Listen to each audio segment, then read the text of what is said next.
Both them Okay. all. About Um, Matthew's video, I watched maybe 10 minutes when it came out. I think I was sitting because I always get up early and I was in the Airbnb for the conference. Everybody was sleeping still, and I was just drinking my coffee and I saw it pop up and I was like, And then, mm. Ooh, yeah, I was like, yummy. my This is gonna morning feed. My yeah. Me too. I was like, ding, ding, ding, ding, ding. Yeah, but I think did I you think like you Matthew just didn't have Pajot, time or I haven't gotten back to it yet, but I think Matthew Pajot is probably the only genuine madman on the internet. hey Just man, gonna say those that. are shots fired. I take offense. Sorry, No, it's no, just it's it I'm comes in. joking. I'm joking. I'm joking. Um, yeah, no, I'm totally with that. I really When well, you I buy a mean, yurt and start baking your own bread, then you qualify for, the rest of the story. yeah, well, no comments here. I think, yeah, I have lots of my top tier, my list of madmen is different than most, but I I'm mean, sure. um, uh, yeah, I'm totally with you. I really like how he's like trying to imbibe the worldview rather than, and I like what his brother's doing too. Like, and I think Yeah. it's like it's not And I don't think you can very, take either one of them apart from each other. I'll just yeah, say that too. yeah, I agree. They are a combo dinner, my friend. Hmm. They always taste better together. It's true. It's a good combo. Classic pairing. Yeah, Yeah, yeah, the two brothers. yeah. Um, yeah. So the context and why I came up is are you planning to get back to it? Do you mind if I spoil just a little bit? Oh no, go ahead. Or it's Yeah, kind of no. a big thing actually that I'm spoiling. Oh, let's hear. I want to hear because Okay. then I'll be more attentive to it Okay. when it So pops his up. next book, okay, I can't spoil it all because it's too, I don't want to for you. Okay. But Okay. one part is that his next book, a big part of it has to do with dreams and like, uh, Oh, I heard about that. yeah, I've heard people talking about it, okay, him talking about dreams. So that's what really makes it tasty to me, yeah, yeah. And For because all I'm the a dream viewers, person. we were, what? Sorry.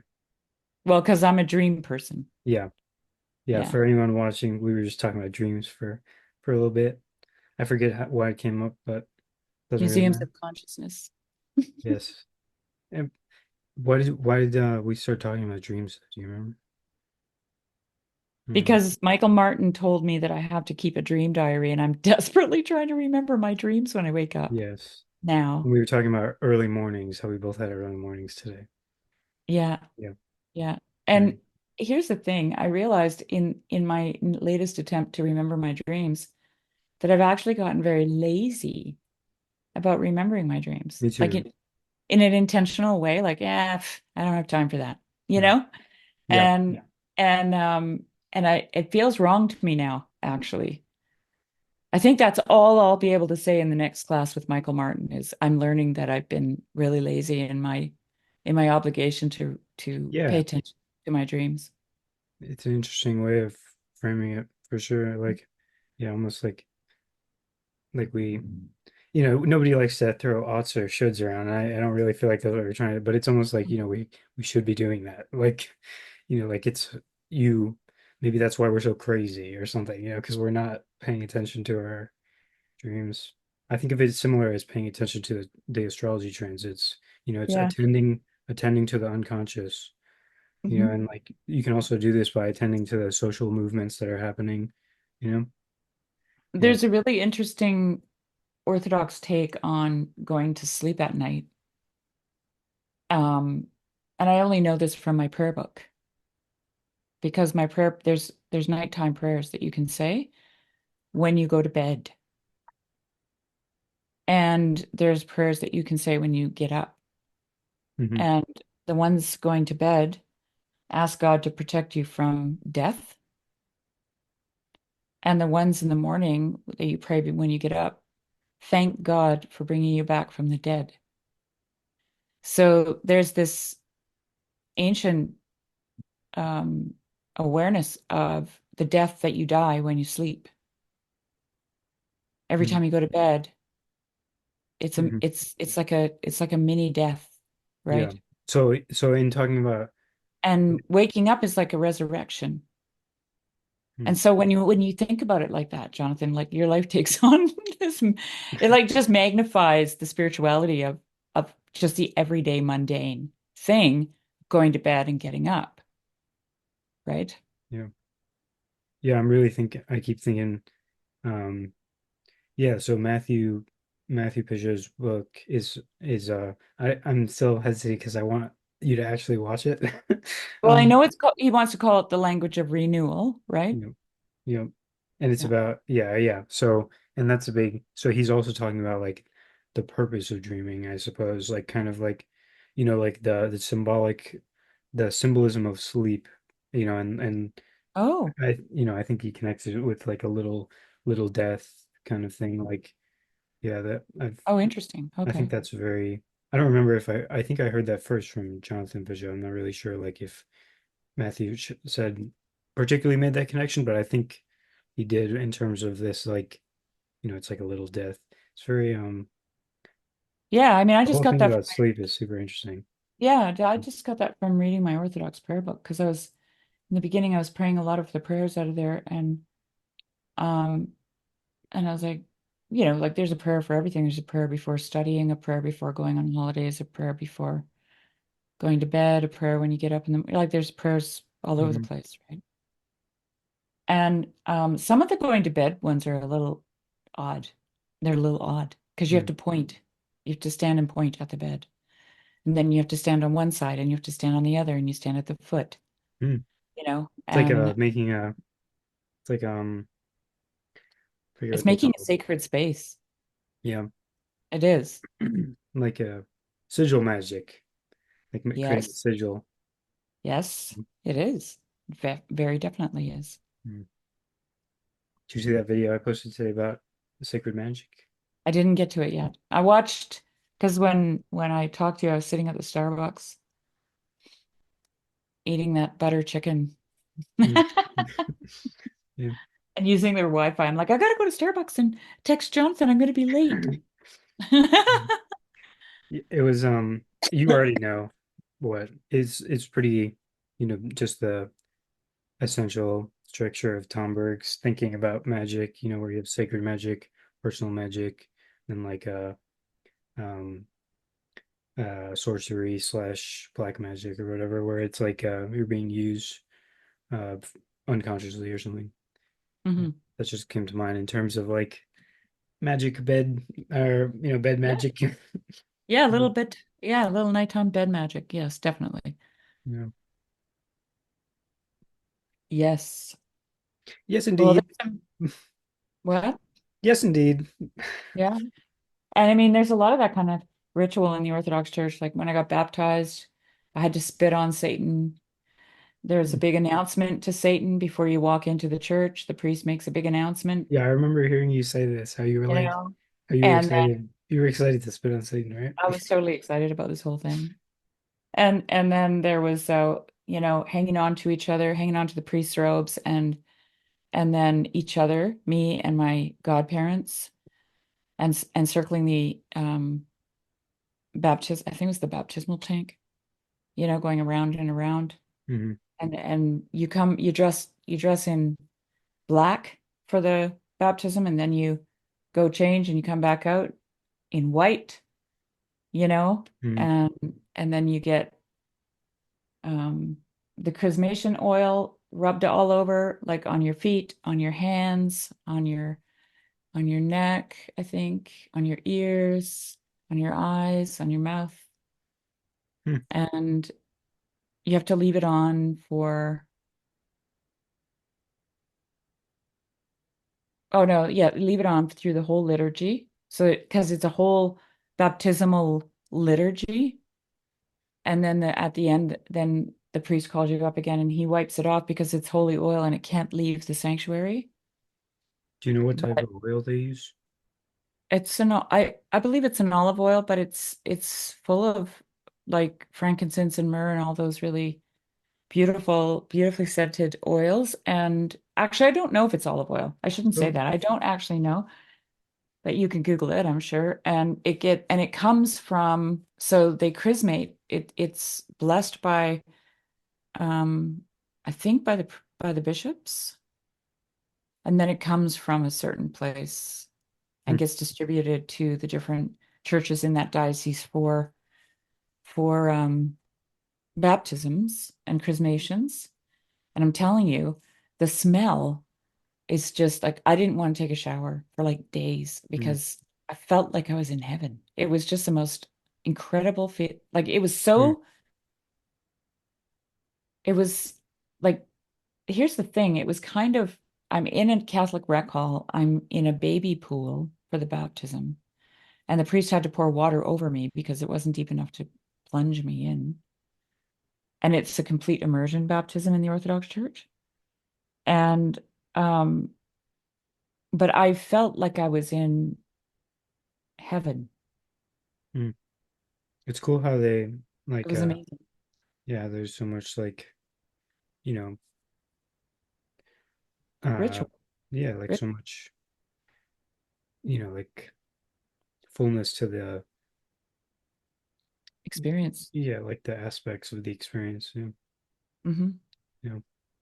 How are you you ever been uh how did we get to the topic of baptism and stuff? I don't remember. I just want to keep track as we keep Oh, ma sigil magic. yes, magic. Yeah. Makes me think of I don't know, like natural magic almost comes, I don't know if that's the right terminology, but like in terms of oils and stuff as well, like Hmm. essential oils and stuff like that, there's lots of uh side eyes of that stuff, and then there's also lots of like crazy obsessed people, I think, but definitely I feel like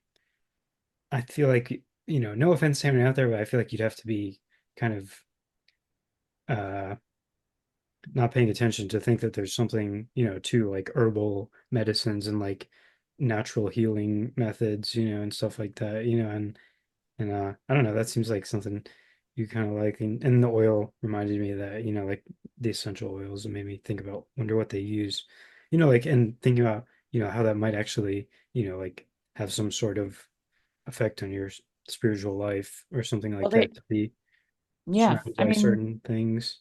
all It the reminds oils, all those essential oils are taken from plants. which And have etheric lives, that comes to which, mind. hello, I'm just getting Come, there. But they also have a potency because they serve a purpose. And the purpose is to um, keep the plant alive. And it's not in a biological way, but it's in a repellent way, mm, right? So the oils in the plants serve to preserve the plant from being eaten by other animals mm. or destroyed by other animals. Mm. This is kind of an interesting. Is that, I've been learning about this because I'm on the carnivore diet. Okay, so there's a great video by Anthony Chaffee, who's a doctor and a carnivore, and it's called "Plants Are Trying to Kill You." yeah, And heard about it. he goes into all the toxins that plants make in order to thrive because Yeah, they're immobile. They can't move. They can't run away. They can't, right? So they've devised ways of protecting themselves they can't, from they can't, things. they can't yell at, go away. Do you imagine the noise out there if that was the case? Yeah. My sheep are grazing and all the grass are going. Yeah. Yeah. Maybe they are doing that. It's just like slow, like they're making these very slow sounds, so we can't pick up on Yeah. them. And then here's the thing. I mean, I've had livestock for so many years and noticed this, but never actually gave it any thought. And he says if you put a cow out in a field, it doesn't eat everything that's green. Yeah, but that's what came to mind when you were talking about when you first mentioned like how they use how they have a purpose. It Yes. reminded me of this thing how like we are how we like I remember I was just thinking about this yesterday in the car. about how they was recently saw an orangutan use medicine. They use a particular leaf. And I was thinking about Mhm. this yesterday as I was driving home from work, and I was thinking, how the hell did it know to use that particular leaf? It's like it's almost like there's this purposive relationship, which is like There is. totally deeper than we have any idea. You know, Okay, I got a yeah, story for you then. You want to hear sure. about Purposiveness. purposive relationships? Sure, yeah. Okay, there's a bird called a cassowary bird. You should put it up on the screen because Sure. it's a bizarre looking bird. A bit. Maybe put up the Wikipedia page because it should tell you what I'm going to tell you about the bird. It's one of the most dangerous birds in the world. It can kill a human, Flightless. Flightless bird. flightless Dang, it bird. looks like a freaking dinosaur. Yeah. I don't mean to uh pre tell anybody how to look at this thing, but that looks like a dinosaur to me. Look at There it this. is. Bah! Bah! Yeah. Okay, so this is a very dangerous bird. There's the great big story. Yeah, it may be the most dangerous bird in the world. Okay, so here's the interesting thing about the cassowary bird. There was a guy actually in Vancouver about 2 years ago. He had like four of them and he kept them in a pen in his yard and they killed him. And he had them from babyhood.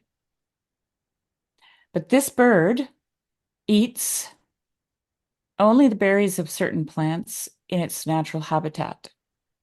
And those plants, I think there's 12 of them, all those berries are toxic to any other living creature. Okay? Yeah, stuff like that. It's crazy. Any other living creature that eats those berries will die except the cassowary bird.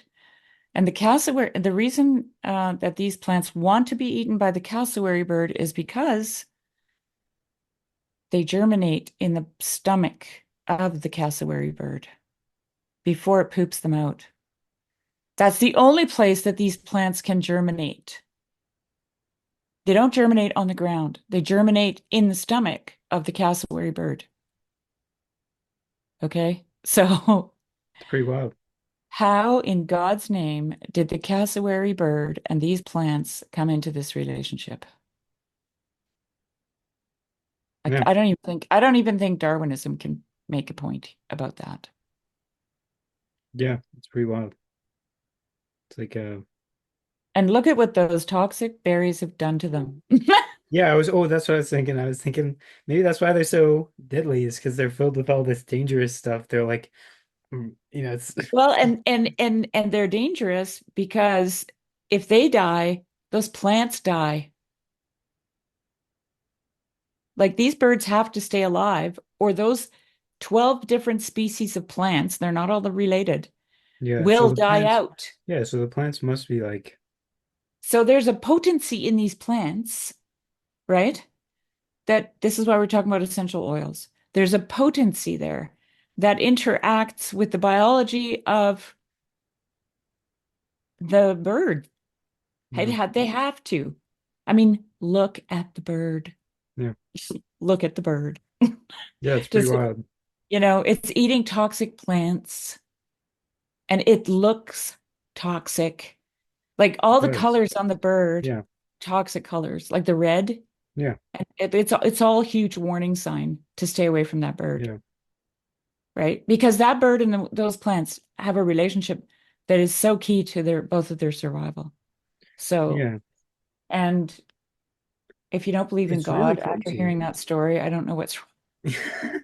Yeah, it's crazy. Yeah, yeah, yeah. It I mean, it's interesting to think about my these. theory. That's the weird bird. I don't know what Brett Weinstein would say, but What was that the last part like before I that? said I don't know what Brett Weinstein would think of my theory about the cassowary bird, but Um, that's I my think he's spirit. coming around. I think he's coming around. Yeah, I think he is. Um, it's it's very interesting in the context of like thinking about how Steiner was talking about the ether, which I still don't totally grasp what he meant and stuff, but this idea that the animal comes out of the ether and I or like the etheric is plants have the etheric and then animals come after that. but we participate in the etheric still. Like we still have etheric bodies like plants, and we're in this interrelationship so that we're like we are what we eat as well, you know, and there's not really this, you can't really separate it. And it's interesting with that bird. It's like, what are the plants doing to make sure that that bird stays around? Like, I don't know, that might be beyond, maybe nothing, but maybe like, something with fields or something. I don't know. Like I'm thinking about how there's these connections between us and our plant environments that is like deeper than we Oh, realize. there's Like people have talked about it, you sing to your plants or like how plants give off like I don't remember I'm just the other sending you stuff. a link right now for it's uh it's from Michael Martin from Regeneration Podcast. Hmm. And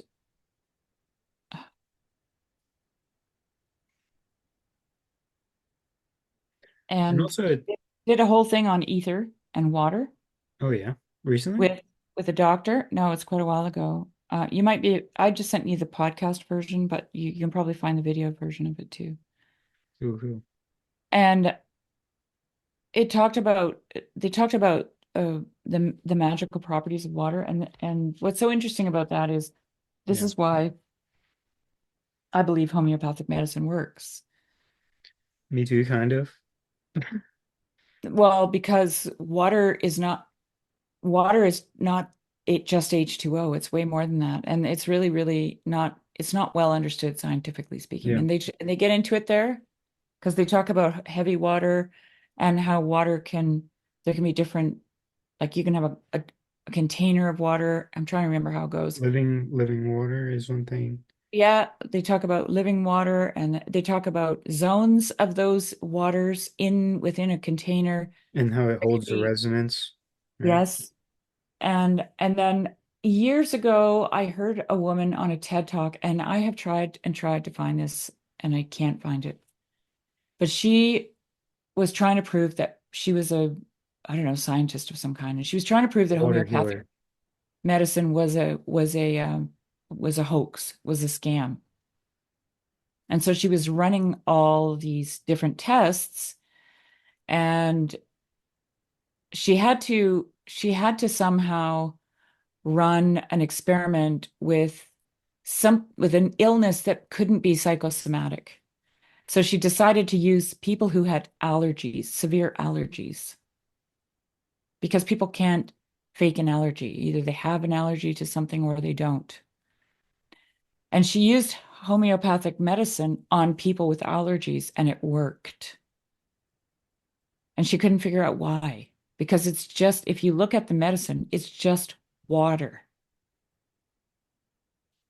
But if you watch the process of making homeopathic medicine, it has to go through ritual. It goes through these Yeah, I don't know what they're called, but little labyrinths where the water has to pour through, right? And mix and is mixed with the herb or whatever it is. And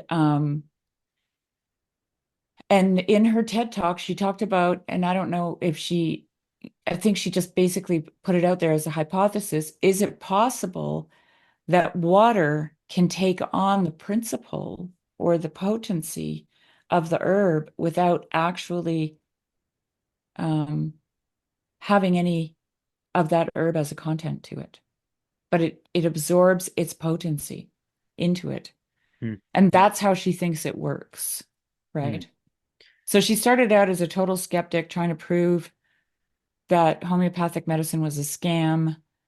And then she ended up coming to a hypothesis that maybe there's more to water than we understand. So wonderful.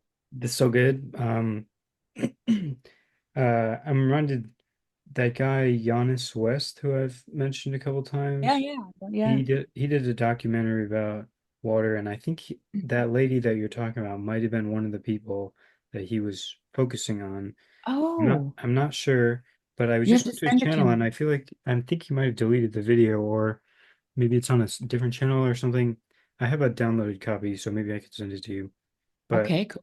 um, but that was cool. And also, as you were talking about this, I'm so glad it was taking a second for it to connect, but I was reminded as you were speaking that I actually think this might go connect as well to the thing about how we heal each other through loving resonance, such that literally the water in our body mirrors the frequency or something when we resonate with someone else and perhaps or something along those lines, you know? Well, Yeah.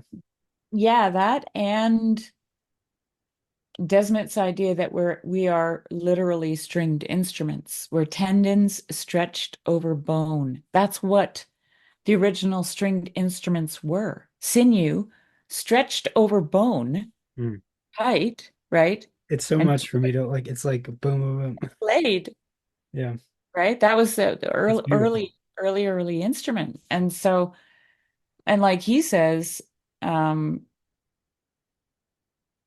you know, when the mother speaks to the child, the baby it is his body is loaded with how does he put it? The clanging of the well and the woe of her being Mm. Beautiful. from her voice.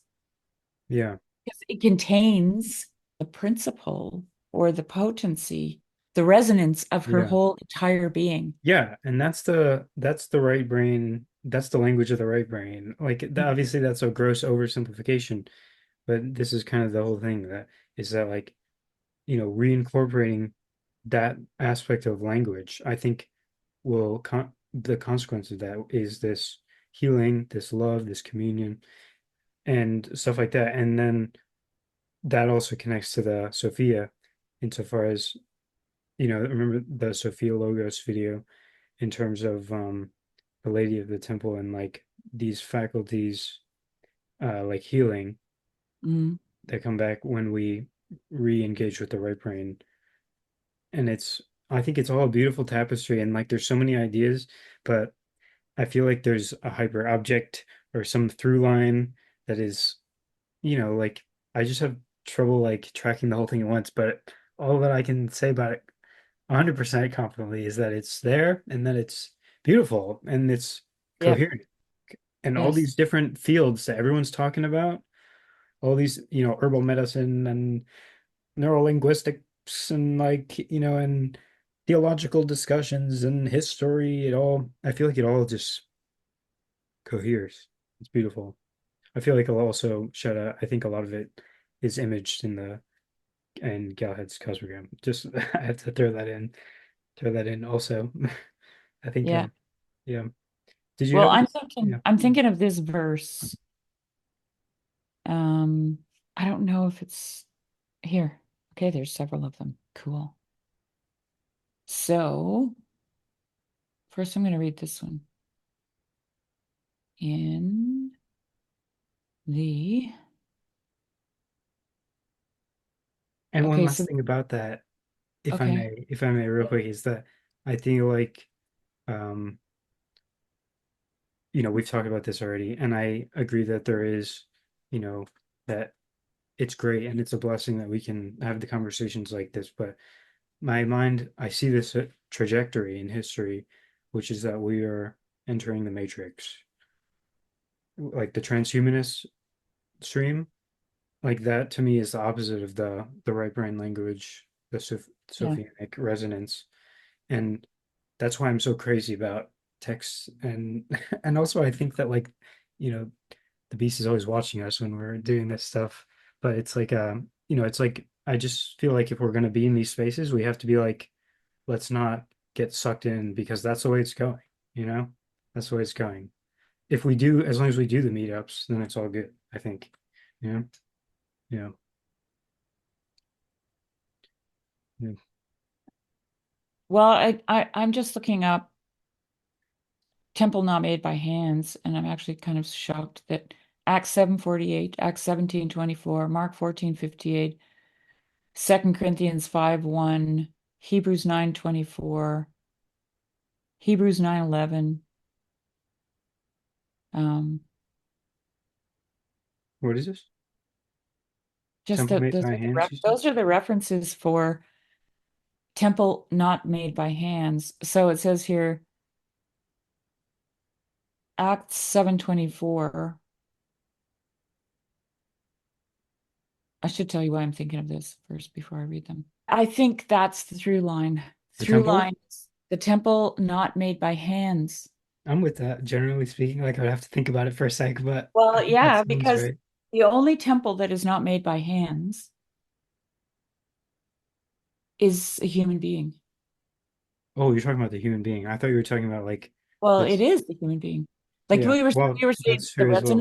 the resonance, right, is actually only captured and received, given and received by human beings, to human beings, right? They It's a resonate with, relation, like the but they are the something. resonating Yeah. instrument. Yeah. They resonate, right? Like the Yeah. tendon stretched over bone. So just if I'm following, it's that this coherent thread that we're picking up on through various people talking is a is the human being Divine humanity. is kind of what you're trying to say, and that the human being is and what that is that we're condensing on or concentrating on or focusing on is the fact that we are this resonating instrument kind of. Is that how is that mapping to what you're saying? I just because Well, yeah. I see. I can see why you're confused because I'm way ahead of myself here. I think So when I talked about resonance as being um, a child's body is loaded with the resonance of the well and the clanging of the well and the woe of his mother's voice. Like psychologically speaking, as a psychologist, Desmond said the child's body is loaded for the rest of his life, and it could result in trauma, it could result in different personalities, right? Because that child's body is loaded with those resonances. mhm, Preloaded comes it comes in a sense not loaded. Well, actually it is loaded even from the womb because it resonates with the yeah, mother in the womb. But the voice also lends to the resonance, right? And so depending on her well or her woe, right? Her well-being or her woe, the child's body is loaded with I those see. resonances. And and he also and the reason he talks about that is because when he talks about um tyranny, he the only thing that can break tyranny is resonance. Hmm, So, and yeah. it's interesting because it's very much like Tolkien's version of the creation of the world at the very beginning in the Silmarillion when all the angels are singing, right? And then Melkor, he sings off key. He creates dissonance or discord, right? And he breaks the perfect resonance. So Tolkien is also using sound to because God speaks, right? It says, let there be, let there be, let there be. So Tolkien is improvising on that idea of sound being Mhm, and resonance being responsible for the creation of the world, but also responsible for the dissonance or the discord in the world, mhm, right? yeah. And so I think in the Silmarillion, those closest to Melkor just automatically begin singing his song because Mhm. he's so, I made a clip of this Paul Vanderklay telling that story. It's one of my favorites, honestly. yeah, Yeah. yeah. And and then Jesus talks about the kingdom of God being within you and the temple not made by hands, Yeah. right? Yeah. So the temple not made by hands And it has is the it measure means of a man. or something, Yeah, yeah. And so it's not built with stones and bricks that hands had to create. or It's not a computers. sub-creation of God. It is the creation of God, right? Like all of the cosmos would be the temple, not made by hands. And for me, because this is a micro and a macro cosmic story, we have a universe inside of us, right? Like we have worlds. We are worlds, right? Mm, So that which is outside of us is also inside of us. And the simplest example I use for that is when George MacDonald says the human being is the world is the human being turned inside out, hmm. right? Which he got from Steiner, if I understand it correctly, He didn't get it from Steiner. or Steiner got it from him. Steiner must have got it from somewhere, but I Okay. mean, maybe it was a romantic notion. I mean, George Yeah. MacDonald did a lot of reading too, I so get the order mixed up I sometimes. and I know that Goethe was read by both of them, and so, but as Yeah. far as I know, that is something unique to George MacDonald. But it's not something that someone else wouldn't have thought of on their own. Hmm. Okay, like Yeah. because it's kind Yeah. of it's a pattern of reality. Um,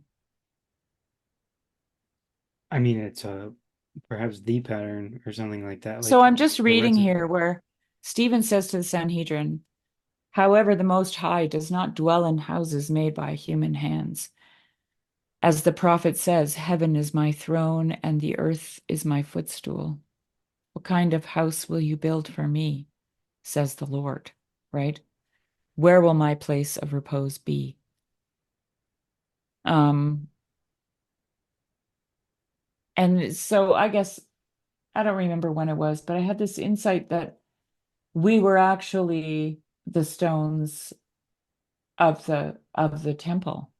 Like yeah, every human being is a temple, but is also building, is a It's part like of that, the building of the temple, not and made it's by like hand. that dream you had. Yeah. Oh, yeah.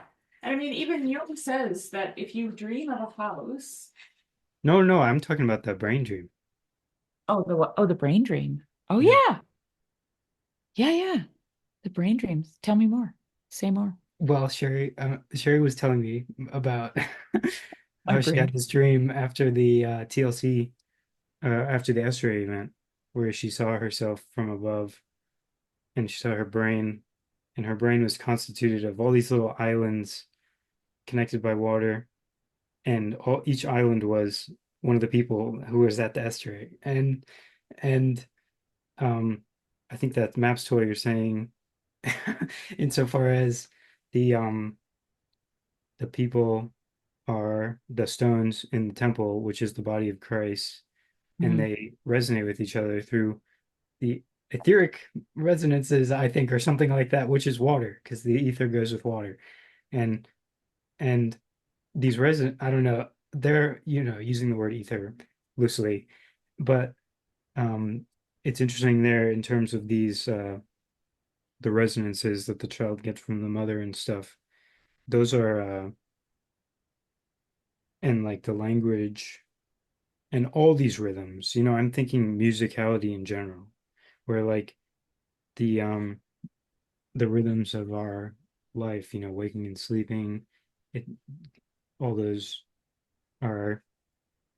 But what's very interesting to me is this of how, talking about singing and speaking and the importance of that in terms of this heavenly uh temple like way that we could be as a as humanity.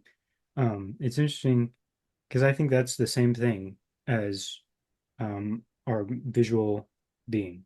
Like I don't, and I'm not trying to undermine language. I'm just almost trying to, like spoken language. I'm trying to expand the definition or something. I Right, think, right. Yeah. which is Yeah. that, Well, um, because it's like water, what we were saying about water before. It's not just language, it's resonance. yeah, yeah, There's a sound and it carries and it yeah, vibrates. It does a lot of things that we don't think about. What? when we're speaking, right? But I just posted this. Um, I just subscribed to a new Substack today, and I'm really excited about it. But um, he quote this is a quote from his Substack. The kingdom of God is, in a way, just another name for God manhood or divine humanity. It is God and man working together through the power of the God man to effect the unity of man and man with God, so that God may be all in all. 1 Corinthians 15:28. And this means that the Christian must see all of history as a God-human process leading to the reign of God. And this is something that he's expanding on Soloviev, on Vladimir Soloviev. Um, yeah. Mm. When you said that Russian name just there, yes, that's a wonderful. First, before I go into this tangent, wonderful quote. I like that. Divine humanity, all of creation, all of human history, good stuff. Um, I was listening. Sorry, I don't mean to trip up. No, no, it's okay. You're Um, just when you said that Russian name there, it reminded me that I was just watching your recent conversation about the sociology of death, and I was simply reminded because it was a Russian name, but upon being reminded, I'm thinking it's probably related as well, insofar as like because the way you were talking about it there was how we die. Death is the way uh that we create this not create, but like that we actualize or something the divine humanity. Like if because if that God, if what we're talking about is the relationship of love, which we see in the canonic relationship in the Holy Trinity, and you're using the image of the overflowing fountain, how fitting with the water, and and um the way that we do that, the way that we enact that empathic resonance, Mhm. that divine canonic love is through dying or something. Yeah, and the dying is, depending on the moment in time, it's quite final and physical, or it's also quite metaphorical. Yeah, But it's all the same thing. yeah, This is the deal. Like it's distinction without division, right? Like when someone says, "Yeah, but that's you're not really dead." yeah. Oh, you're not really dead? Yeah, I'm glad that you added this part in because yeah, You know? Like if you get married and you can no longer do the things that a single woman or a single man did before they were married, that has yep, died away for yep. you, metaphorically speaking. And you have to let Is it that die. not really dead? If it's not really dead, then your marriage is in trouble. Yeah. It better be really dead, Hmm. right? Hmm. So, And it's like, not, and it's a version of you. yeah, and but Yeah. like Jonathan, this is what really irks me about the fact that people keep asking if stuff is real. Everything is real. You know, I- I agree. I here's agree. here's yeah, here's the thing. Like, who was it? McKenna's brother was on Jordan Peterson's podcast a long time ago. Talking about Dennis McKenna? Yeah, Dennis McKenna. Yes, yeah. And Jordan Peterson is like, are those machine elves real? Because so many people see them, right? And Dennis McKenna leans back and he goes,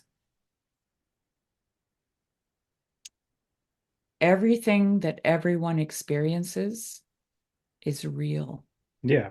This is the way that Chris Langan puts this in the CDMU is that reality, you can't posit anything that's outside of reality because the real relation that would, you know, for something to be real, it's that it has a real relationship or something. It's like Mhm. obviously like it's a kind of perhaps overly logical, but I think it's also sensible, this idea that like nothing can be outside of reality because there it would be in relation that you could just draw a larger reality and like everything is real, and it's like I think the things that are really real are the things that kind of um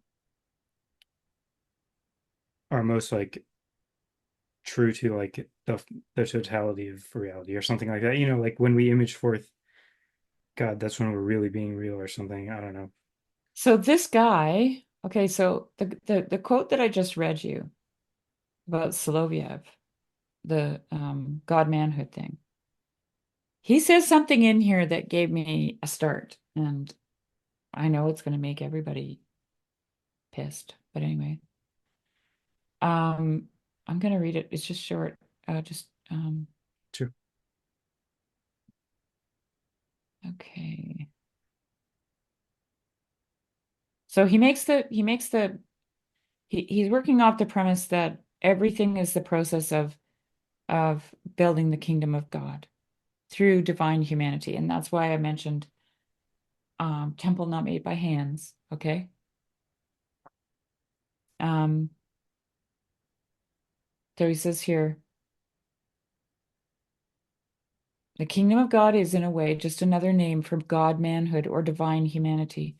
It is God and man working together through the power of the God man to effect the unity of man with man and man with God, so that God may be all in all.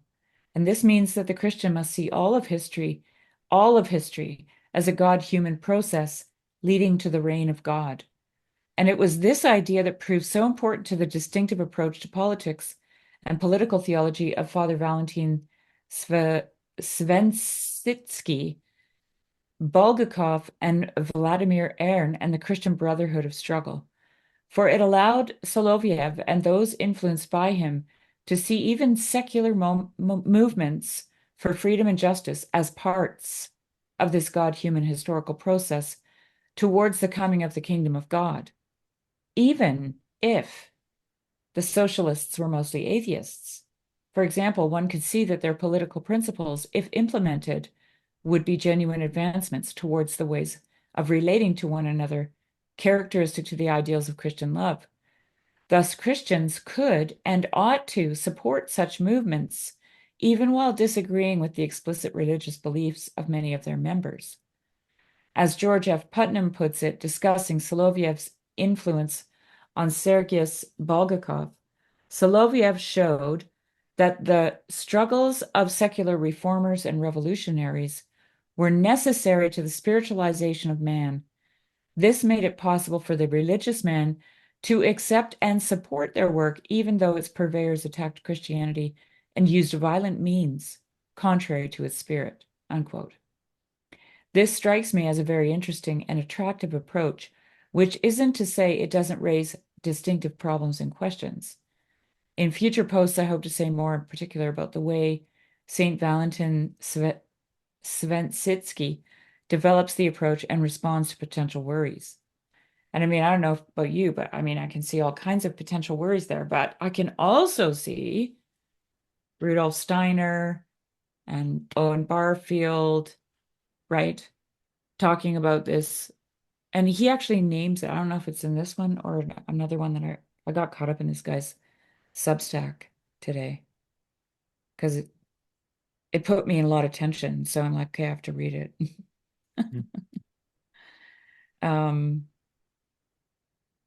In terms of like anyway, this, yeah, in terms of like this whole holistic. well, it's the original withdrawal and final participation, right? It's that process, which Soloviev is saying is the God manhood process, right? It's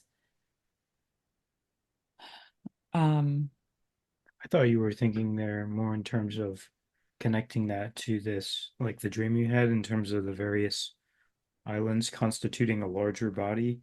right, Like, which is the one, yeah, and that's, the many, yeah. which is something I've been thinking about over Oh, and and over and yeah, okay, yeah. And taking the one, excuse me, the one in terms of like how you could also see that as the individual, um, right? And how like original participation there was no individual, and then in you have final, to tell the part about the dream where I say to myself, but no man is an island. I forgot that part. My bad. And then my dream goes, hmm, Yeah. That was what the does best the part. I image, forgot that what part. does the image look like, Shari? Yeah. So Yeah, is that why you brought up this I in don't know terms why. of like connecting uh these Shari communist confirmed.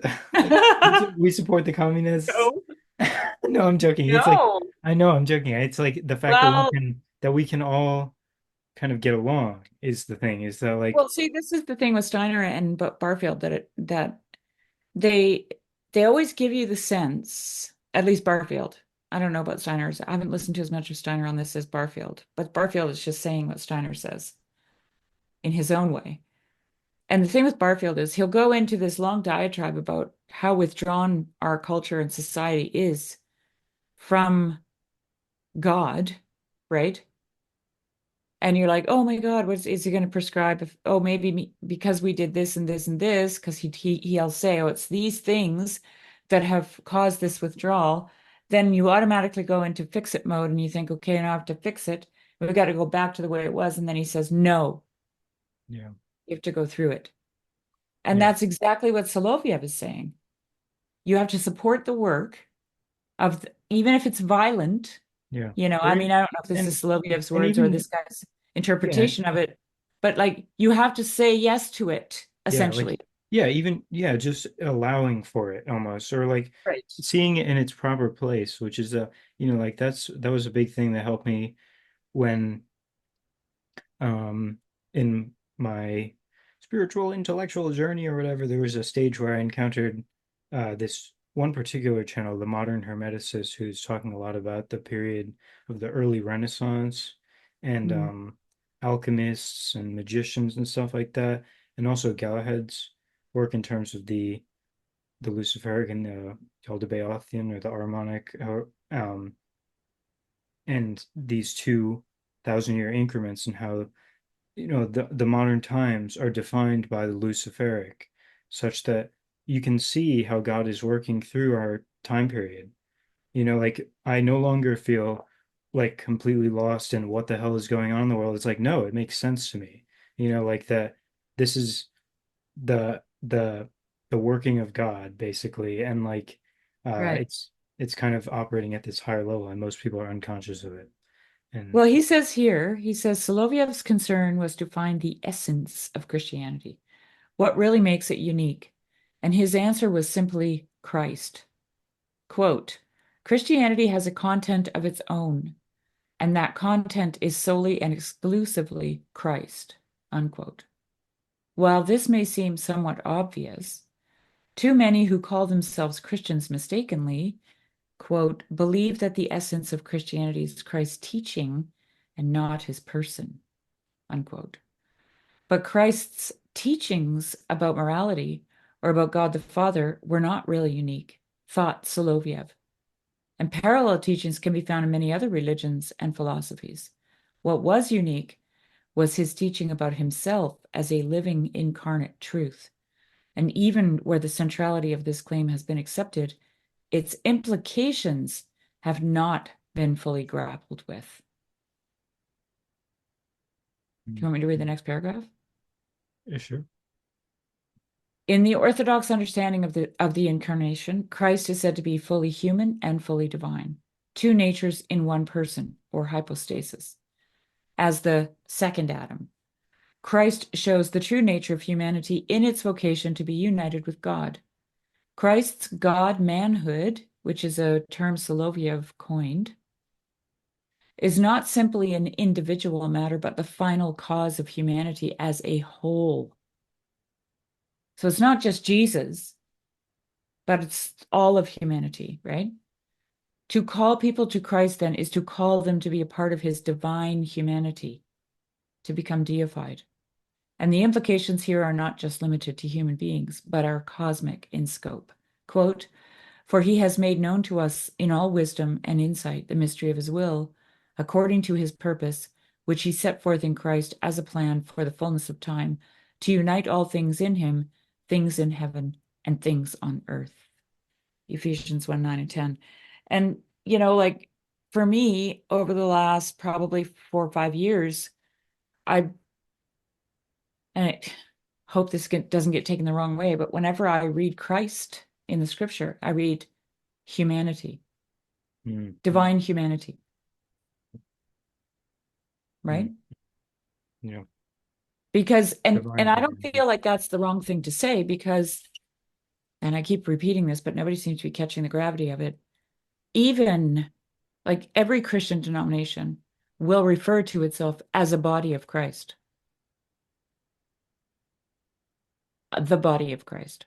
Hmm. But they see it in these little microcosmic um, units, right? Like the CRC is a body of Christ, and the Baptists are this church in Tennessee is a body of Christ, and you know, Hmm. but but but that just makes them a body of people. Hmm. Yeah, the body of Christ is The prior. cosmos. Is like prior It's the cosmos. to your little Yeah. fancy group. Yeah. And Yeah. that's what I think it's talking about. And I think that Steiner is all over that because he calls that the Christ. Okay. Yeah. And the Christ is, I think, for Steiner, that image of all of the entirety of humanity as divine Hmm. because of Christ, Hmm. Yeah, it gets right? tricky. Like trying to, yeah, I'm that's the way that I tend to think about it as well. It kind of gets tricky in terms of like that divine humanity is also the person of Christ, right? And like that person is, um, so like to become, um, through the personhood of Christ, or is it like that we are connecting to the personhood of Christ? Like it's kind of, um, how we constitute it, He's like, the second Adam. Like you have to think about it in those terms, right? yeah. But it was also that, yeah.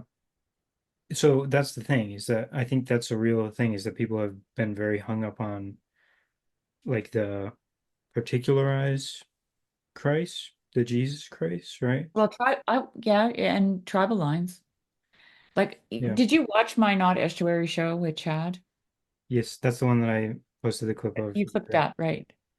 Um, I brought up ecumenicism, and I brought it Yes. up because I was wrestling with it, and I just needed to hear other people wrestle with it because I thought, well, there's a good chance that I haven't wrestled with all the different aspects of it. Mm, Um, and the conundrum that I had is to call like, oh gosh, hate putting myself out on the line, but anyway. yeah, we're in we're in I trepidatious waters now. I know, I know. And it's sad to me, actually, Yeah. because here's the deal. To call anyone a heretic is to say that they have crossed a line that a human being has drawn in the sand, a line drawn in the sand, right? And if anybody's on this side of it, then they're good. And if they're on the other side of it, then they're heretic. And I've almost lost the meaning of that word at this point in my life. Yeah. Like I don't Yeah, even know like the what, way that it's often used, like, what it if in the means. way that we're talking about the body of Christ, it's like to say that would be to say that you're not part of reality, which is like just There not you a go. coherent statement or something, That's right. it's and Totally. it's and yeah. And And I like the way that Luke Thompson talks about heresy, where it's a relational thing about like but even still, I feel like just the word in general is kind of like we should maybe just let it go or something, like I don't know, like who would you call a heretic? Because obviously there are times where it's like you have to kick people out of things, but is that even the case that like that we have to kick people out of things or like, it's like, do you think that, where do we talk about heresy? Is there a place to talk about heresy?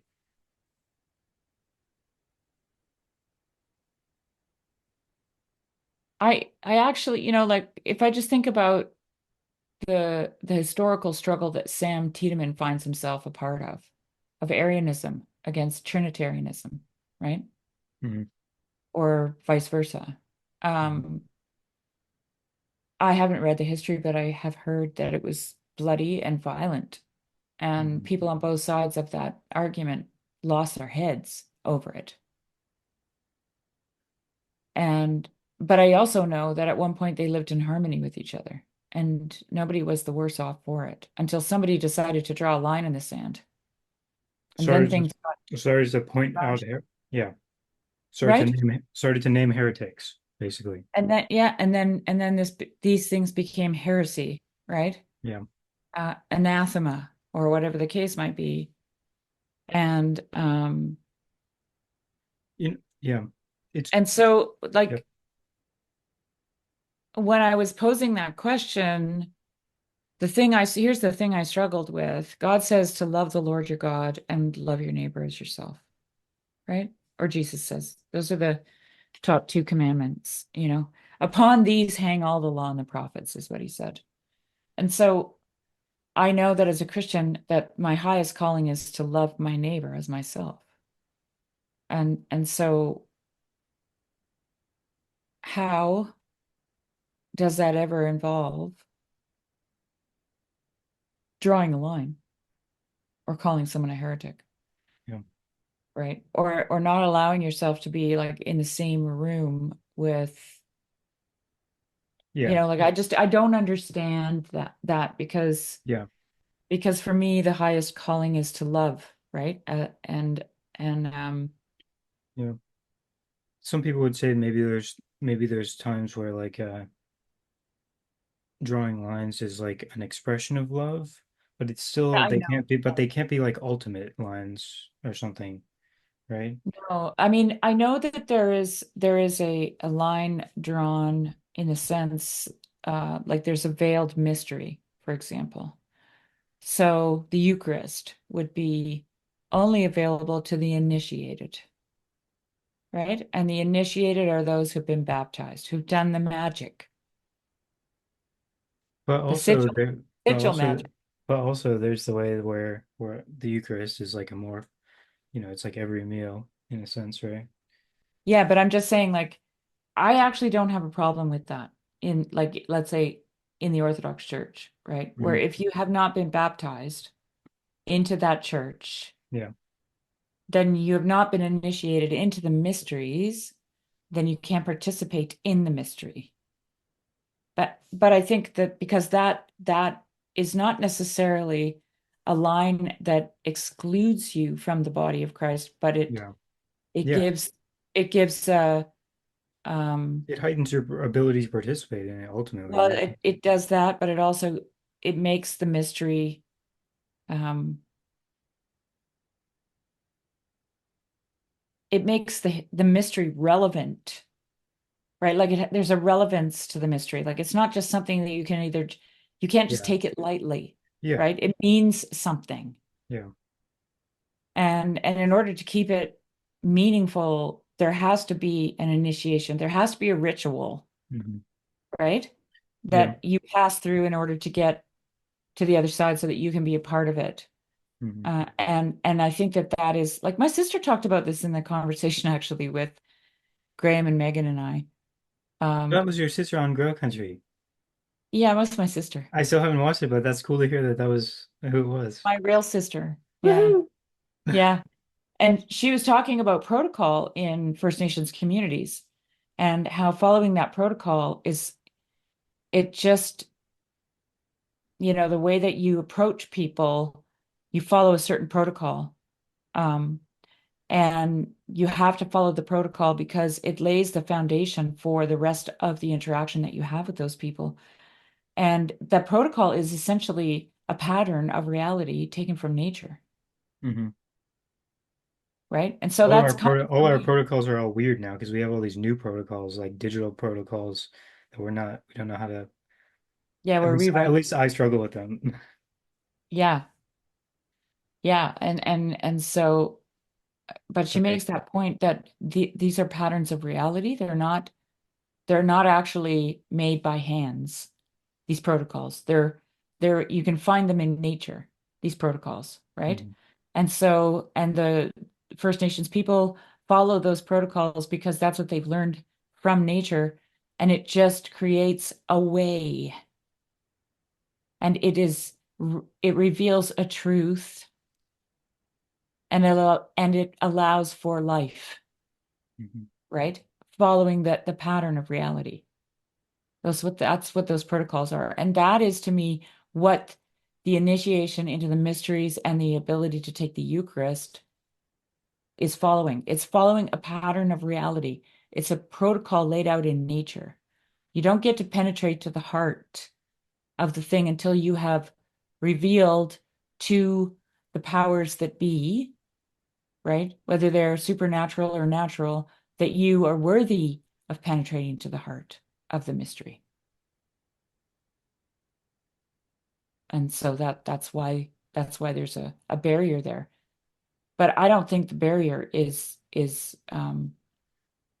I don't think that that barrier It's a different kind. let me say this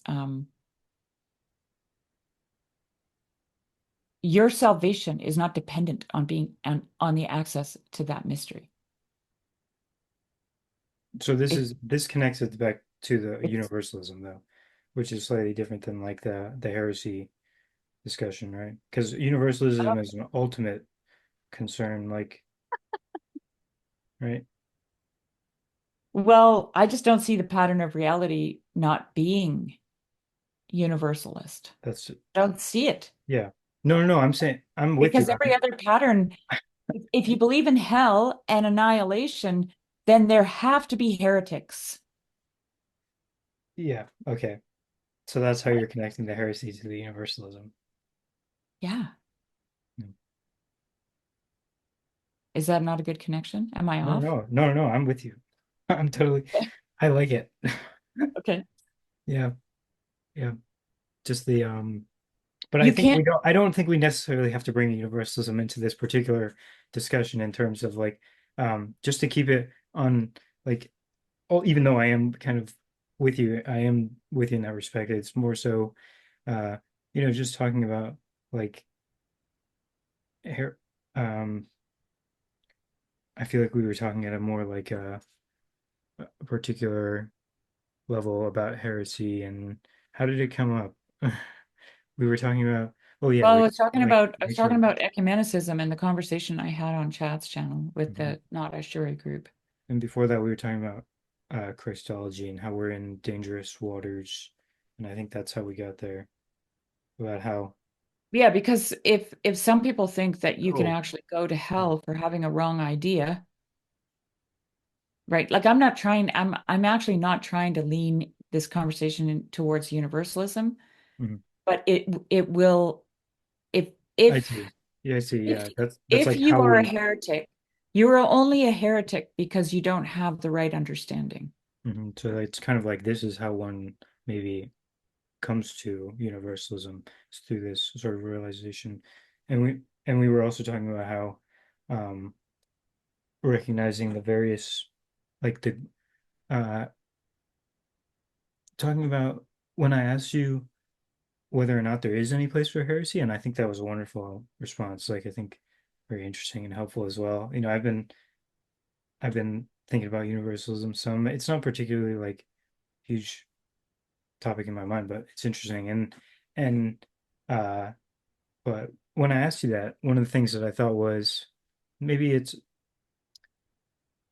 maybe it's more of a acknowledging the good in a thing, right? So it's like everything does have its place, and as you were saying, that everything is part of God's ultimate being and moving in the world. And uh, Well, like when he said you have to support the socialists, even if they use violence. I mean, most people, I know Nate for sure. I can hear Nate going, yelling bullshit in the background really loud. But he's a universalist. Nate's a universalist. I But think that yeah, but that's not. but here for me, the thing is what I like about that statement is that there's a there's a there's a paradoxical tension that that guy's holding. And like that's his latest Substack, so I'm like going to be looking for the next one because he wants to explore this more because he sees where it can cause problems, right? Of course. But there's something about like this is where Mary says to Gabriel, the angel, behold the handmaid of the Lord, let it be unto me, right? That's that same posture, actually.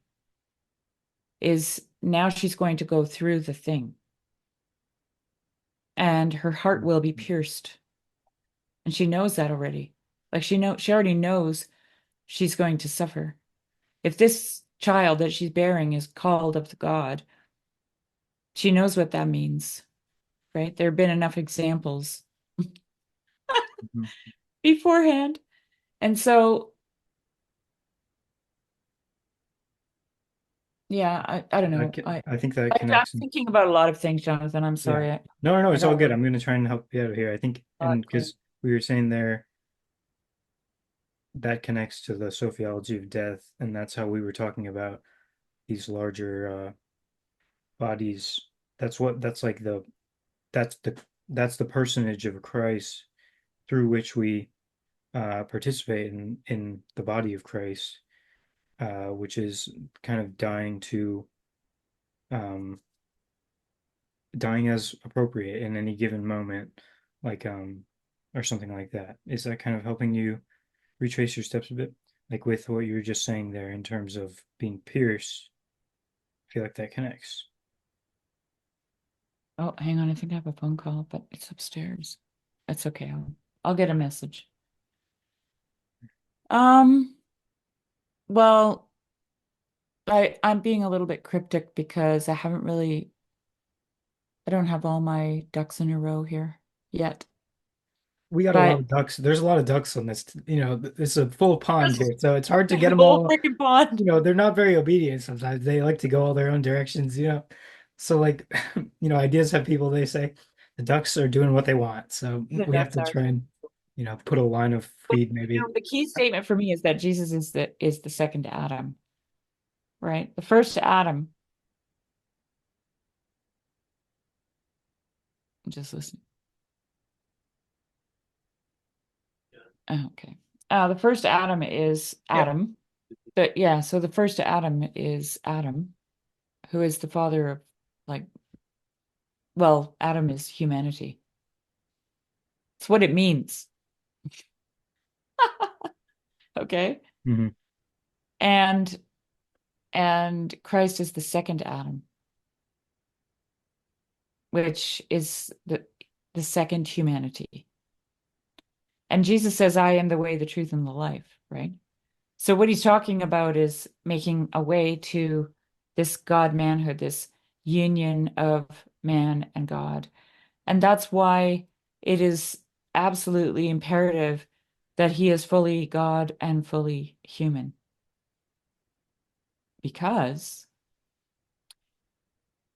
later on, people like Goethe, Steiner, Barfield, Vladimir Soloviev, Sergei Bulgakov, David Bentley Hart will all come to the same conclusion that that is who we are.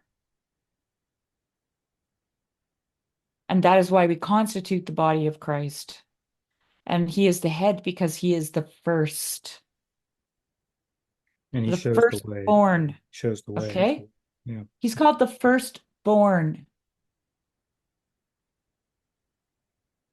Yeah. So born again? Yeah. And so if that is the story, Jonathan, for me, if this is the story of divine humanity that we're in, and the body of Christ is humanity, then it is a universal story. It isn't anything else. There Yeah. are no other options. Yeah. And if that's true, then there cannot be heresy. So universal story. That's still a And I know I'm saying like radical things, and I'm not a Unitarian Universalist who says it doesn't matter. But at the same time, I would say it doesn't matter if you're a Buddhist or a Hindu or a Mhm. right. But but it matters how much you are Participate. Christ-like in your Buddhism and your Hinduism. Yeah. Okay? Because there that is a you can be a Buddhist and not be Christ-like. What is Christ-like It's divine. It's divine humanity. Yeah. Christ means anointed one. Oh yes, and this okay. This is one that was the other thing that came to mind. I was talking about the essential oils a little bit. The other thing, have you heard a bit about? Have you heard at all about like the cerebrospinal fluid? The or no, that's not what it is. The the oil in the pineal gland and this stuff. Hmm. I think there's truth to all that as well in terms of like the oil. Anointed one. Yeah, and like how to basically master that process or something of Mm. Yeah, like the at a DMT. It's biological level, DMT, isn't it? something like that. Yeah, at a bio and actually at a biological level, like to that's part of the Christ story as well, I think. And this is an interesting way of blowing up what we're talking about now in terms of divine humanity, where it's like an evolutionary thing. I was just talking with someone else about perennialism. Not that we're talking about perennialism necessarily, but like, Well, we um, are too. We are yeah, actually as yeah. well. In terms of like, how does, if we're talking in an evolutionary sense, my, it's the idea that like Christ was a step. Some might say that there could be further steps, but and I don't really want to get into this kind of discussion right now, but it's just an interesting thing about how we can also look at it in that way, how like divine humanity is that all humans are evolving in a particular way, and there was this step up which happened. Christ did it first, and that's kind of like everyone can do that, and like because that's where we're going in general. Well, And here's a yeah, and I think this illustrates it really, really well. And the only reason I have to read it is because C.S. Lewis wrote it, and it's great. sure, Then I fell at his feet and thought, surely this is the hour of death, for the lion, who is worthy of all honor, will know that I have served Tash all my days and not him. Nevertheless, it is better to see the lion and die than to be Tisroc of the world and live, and not to have seen him. But the glorious one bent down his golden head and touched my forehead with his tongue and said, Son, thou art welcome. But I said, Alas, Lord, I am no son of thine, but the servant of Tash. He answered, Child, all the service thou hast done to Tash, I account as service done to me. Then, by reasons of my great desire for wisdom and understanding, I overcame my fear and questioned the glorious one and said, Lord, is it then true, as the ape said, that thou and Tash are one? The lion growled, so that the earth shook, but his wrath was not against me, and said, It is false, not because he and I are one, but because we are opposites. I take to me the service which thou hast done to him, for I and he are of such different kinds that no service which is vile can be done to me, and none which is not vile can be done to him.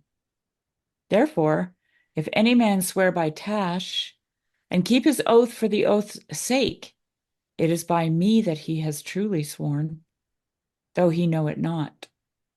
And it is I who reward him. And if any man do a cruelty in my name, and then though he says the name Aslan, it is Tash whom he serves, and by Tash his deed is accepted.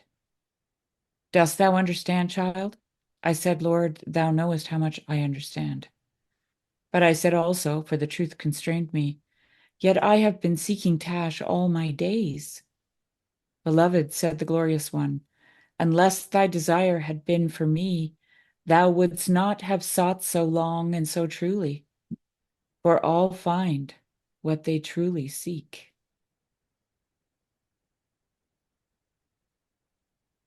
That's very from the nice, last battle. very beautiful. So, like he just says it all right there, what I'm trying to say, Yeah, you know. yeah, I really like that. I'm not a big fan of reading, so I've never heard it, but I'm glad that you read it to me, and I'm so glad that you read it to me. And I, and it also was, I've been thinking about this video in particular, this clip on my channel throughout this whole conversation. But now I feel like it's particularly fitting, and would you mind if No, would go you for be it. curious to play it? It's about Yeah. Peugeot talking about, Uh, good and bad.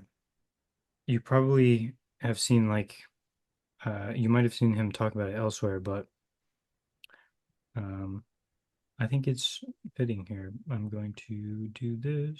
Share sound. Right. All right, can you see? Yeah. The fruit of the knowledge of good and evil. Mathieu, my brother, has a great way of helping people understand by saying that if when you use the word good and evil, uh, it has so much baggage because it's people apply it only to morality. But the best way to look at it is to say the tree of good and bad. Right? And so, what is bad? Bad is that which is not related to the identity. So a bad chair is a chair that is moving away from the purpose of the chair. A bad apple is an apple that is falling apart and is no longer cohesive to the reason why I would care about an apple in the first place.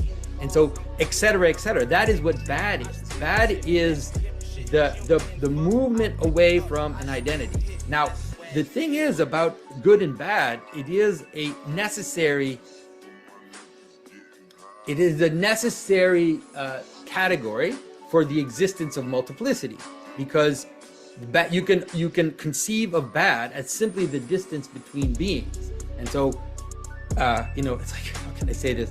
A car makes a bad lunch, and like a bird makes a bad chair, and that's totally fine because bad can be understood as the distance between beings. Now, there is a danger in the knowledge of good and evil, which is that you can, Saint Ephrem the Syrian talks about this problem, which is that he says that Adam and Eve were going to be given the fruit of the knowledge of good and evil when they were ready, and so that they could see bad from the position of good. But he said because they took it for themselves, now what happened is now they see good from the position of bad, is that they are now trapped in multiplicity without unity, and the unity seems that as it appears far away, and that they no longer have access to it. But if you would see good and evil from the position of good, you would say, then you would be able to identify difference in a way that is completely normal, in a way that is completely healthy, because I understand that, like I said, that a bird makes a bad chair, and that's completely fine if I know the good of the chair and I know the good of the bird. There's no problem there. And so the problem happens when it happens from the other side. And so when you look at what happens there, the nakedness is the first part.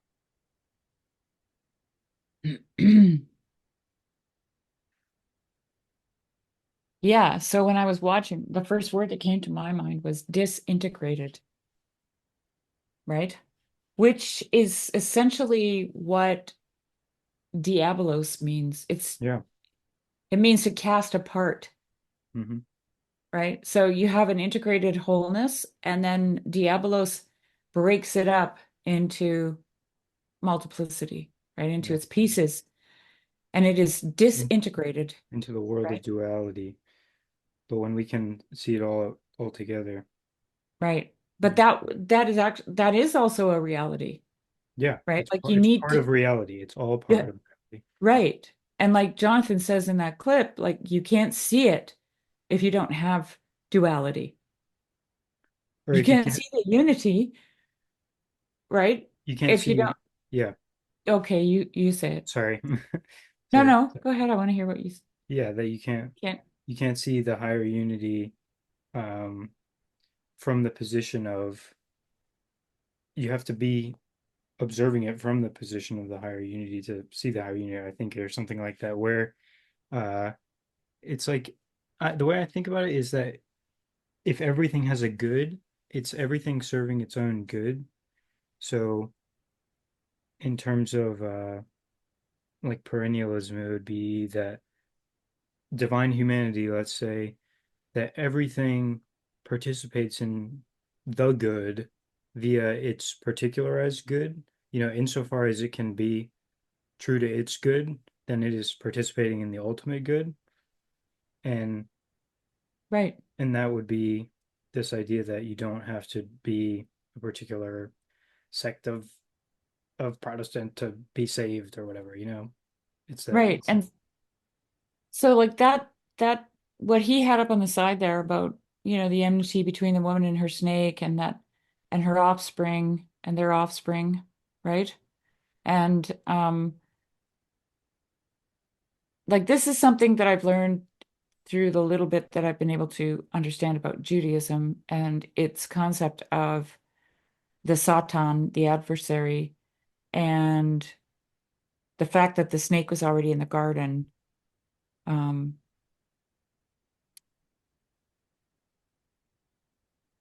anyway, I wrote this thing. I read it actually at the conference, and it's talking about. Well, I don't know. I'll read it and see what you think. I'll Sure. read it, and I'm just curious what you think. Yeah, sure. So this was a real life experience, okay? I first noticed you when I went to pump out the pond. The water had been stagnant for some time and needed refreshing, and as the pump worked to lower the water level, you swam along the edges looking for a way out. I thought you were stuck. You quickly showed me that you were not. The following day, I continued my work on the pond. As I stepped towards the edge, you swam quickly and curiously towards me, and then disappeared under the water and into some rocks. I should tell you it's called the Summer of the Snake. Yeah, I heard you read this actually. Oh, you heard me read it. Okay, so then I'll just go to the end.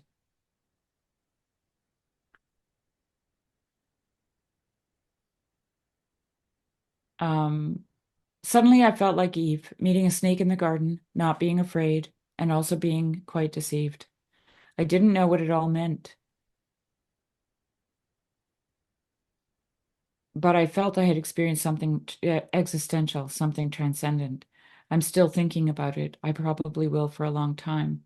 I don't think it matters really, finding out what it all means. I think it only matters that I was there and you showed me what it felt like. I haven't seen you since. It's been a couple weeks. We did have some cooler weather until yesterday. I walked back to the footbridge and brought my feet down on hard on it, knocking, I suppose, to see if you were home, hoping for that encounter, but knowing that these things only happen once. Then something happened. A small baby garter snake came up from the same hole that you did that day, found its way along the boards of the footbridge, heading in the direction of the pond. And then I wondered, were you also mother? And to me, that experience was a reintegration, not a disintegration, right? I'm actually taken aback right now by almost I wouldn't quite call it a synchronicity because we're talking right now, but it also kind of it actually it's just a wild lining up of threads here because what's been on my mind a lot of what's been on my mind today was that I was talking with Formscapes via text Yeah. about um the Ouroboros and his astrochromogram, and also this idea of the hidden fourth of Carl Jung, um, as a fourth entity in the Trinity being the abyss, or and there's also a connection to like the mother or the womb. And I'm Hmm. still processing, and I was trying to kind of ask him for help basically and trying to understand the way that he thinks about it. I'm not sure if you saw the recent video I made. No, Um, I I made haven't one. seen your stuff with Formscapes yet, but Got you. I'm just gonna show you just an image real quick. Just um, showing off my desktop again. Um, man, um, man, I'm really struggling here. This is um, right here. Yes. Oh, so me and oh shit. Um, And we don't have to like go into this, but it's just crazy how I was just talking with him about how like these trying to understand the connections here and with the snake. So that's what comes to mind when you bring that up now, because like I was just talking about that in terms of like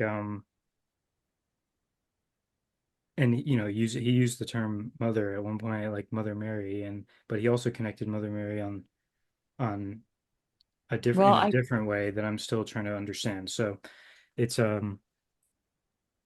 that's what comes to mind, but there's also all sorts of other stuff, of course, in terms of this story, because I think that's a very rich, very packed uh tale you said. yes. All sorts of stuff comes to mind. I mean, yeah, Yeah, it was huge actually for me. yeah. Have you heard anything about this idea of the hidden fourth? Like, and Well, I've heard talking it about, through Bulgakov because that's what Sophia is, wisdom, which makes sense that it would be intuited as a womb and it yeah, would be the divine feminine. And what's interesting about that to me is that chaos is potential.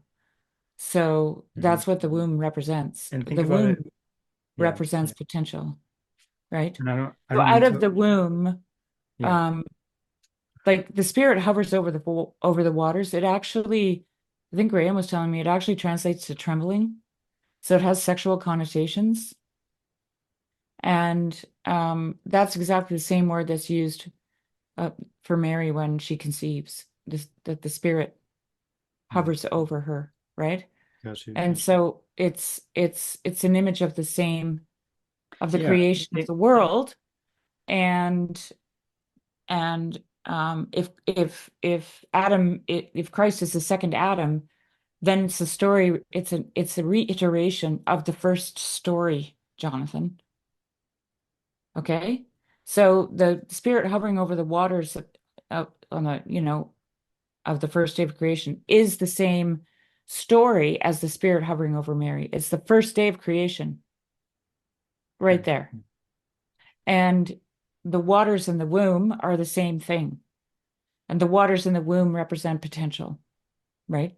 Because out of the chaos, God pulls night and day and fish and animals and sky and whatever, sun, moon, and stars, all that stuff, right? Comes out of the chaos. But we've bastardized all those terms, right? So chaos is bad because we think because we've taken from the tree of the knowledge of good and evil that we can actually tell the difference between what's good and what's bad, and we have mhm. got a freaking clue. Yeah, and this goes, We still and don't know. yeah, it goes with and I'm reminded again of Matthew Peugeot's book. He's talking about the feminine as well, the role of the feminine. Mm. Um, I I feel I hesitate for various reasons, per usual, but and again, I particularly would like to say I'm not, I hesitate because I don't want to feel like I'm pushing anything on you, but it's, I tend to think of this through the visual mode Yeah, of the cosmogram that God has made. And just a couple things about that came to mind as you're speaking that I kind of want to show you real quick if you're cool with that, sure. which is cool. This first of all, in his first video, this poem, this is kind of the central thing of his. This was like the crux of his experience to a large extent. This poem, I kind of want to read it actually. I'm gonna read it. It's Lo the Father enthroned on high, and from him all the world proceeds. Lo the void, the womb below, and to her all the world is given. Lo the Spirit who cometh down, lo the flesh who riseth up. Strife the many and peace the one. Ascend, O moon, into the sun. Eclipse his eye, thy will be done. Lo Abraxas, to thy pupil cometh sight, for from thy shadow shineth light. And there's oh my God, there's obviously the womb below and the mother and the is kind of implicated here, and also in a future video of An his, eternal um, he talks here briefly about more than a this. very crude diagram. But that isn't what I made. I made this. And I put Abraxas in the center. This section here represents the timeless world of archetypes. Each ray of light symbolizes an eternal pattern, and what they're shining from is a kind of all-encompassing oneness. But since we can't see what opposites have in common, this oneness is not visible, and so what we perceive is light shining from a void. This section down here represents physical reality, where patterns manifest. Therefore, you can understand this, if you like, as an illustration of God hovering over the waters in Genesis 1. Now, because this world is beyond time, and this world is within time, Abraxas, as the time god, is below this one and above this one. Yeah. And And this is, I just want to say quickly, sure. and this is why Jesus says, let the dead bury the dead. Because he's talking about people who live in linear time and don't know about Mm.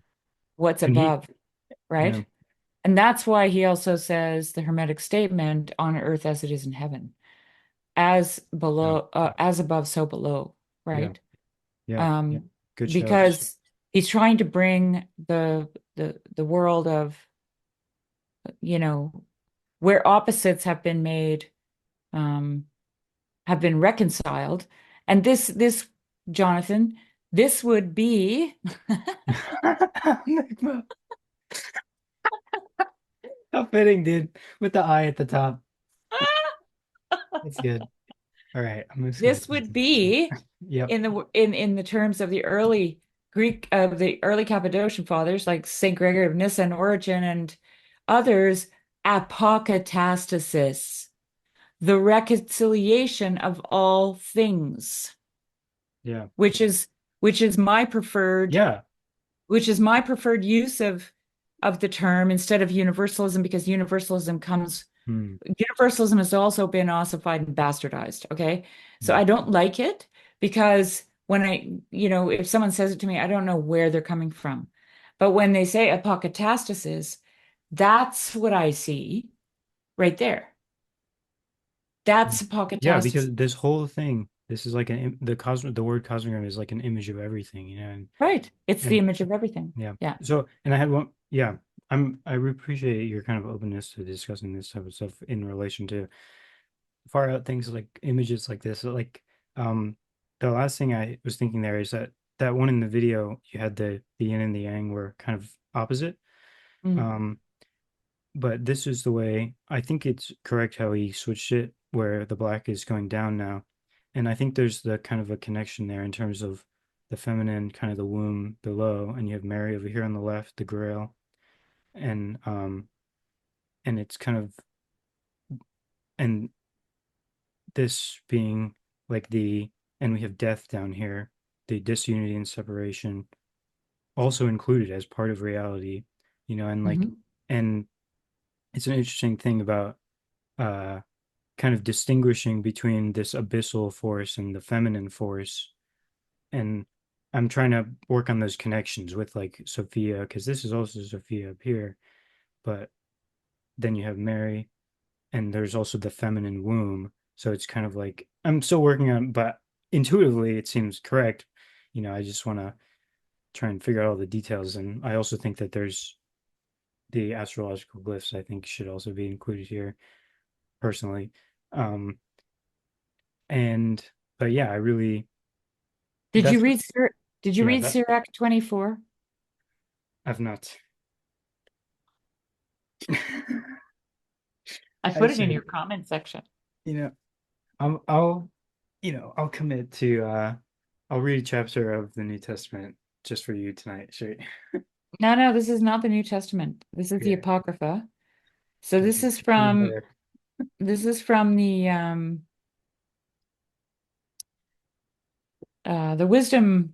the wisdom literature, right? Um I don't want that version. It always does this to me.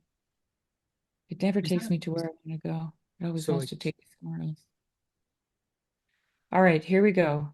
sure. Now, you're wondering how this all relates to Sophia. This is Sirach 24. Wisdom is Sophia. Okay? Sophia is the Greek word for wisdom. I don't know exactly what this is a Jewish text, so I'm not sure if it's Chokhmah because there's different words in Jewish Hmm. Well, in and Hebrew also for Hokmah is the that spot in the tree of life where the Grail was.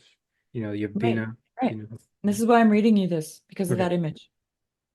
Wisdom shall praise her own self and shall be honored in God and shall glory in the midst of her people. and shall open her mouth in the churches of the Most High, and shall glorify herself in the sight of his power. And in the midst of her own people she shall be exalted, and shall be admired in the holy assembly.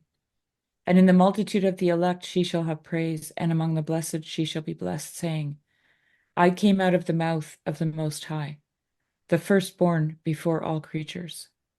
I made that in heavens there should rise light that never fails, and as a cloud I covered all the earth. I dwelt in the highest places, and my throne is in a pillar of cloud. I alone have compassed the circuit of heaven, and have penetrated into the bottom of the deep, and have walked in the waves of the sea, and have stood in all the earth, in every people, and in every nation I have had the chief rule. And by my power I have trodden under my feet the hearts of all the high and low, and in all these I sought rest, and I shall abide in the inheritance of the Lord.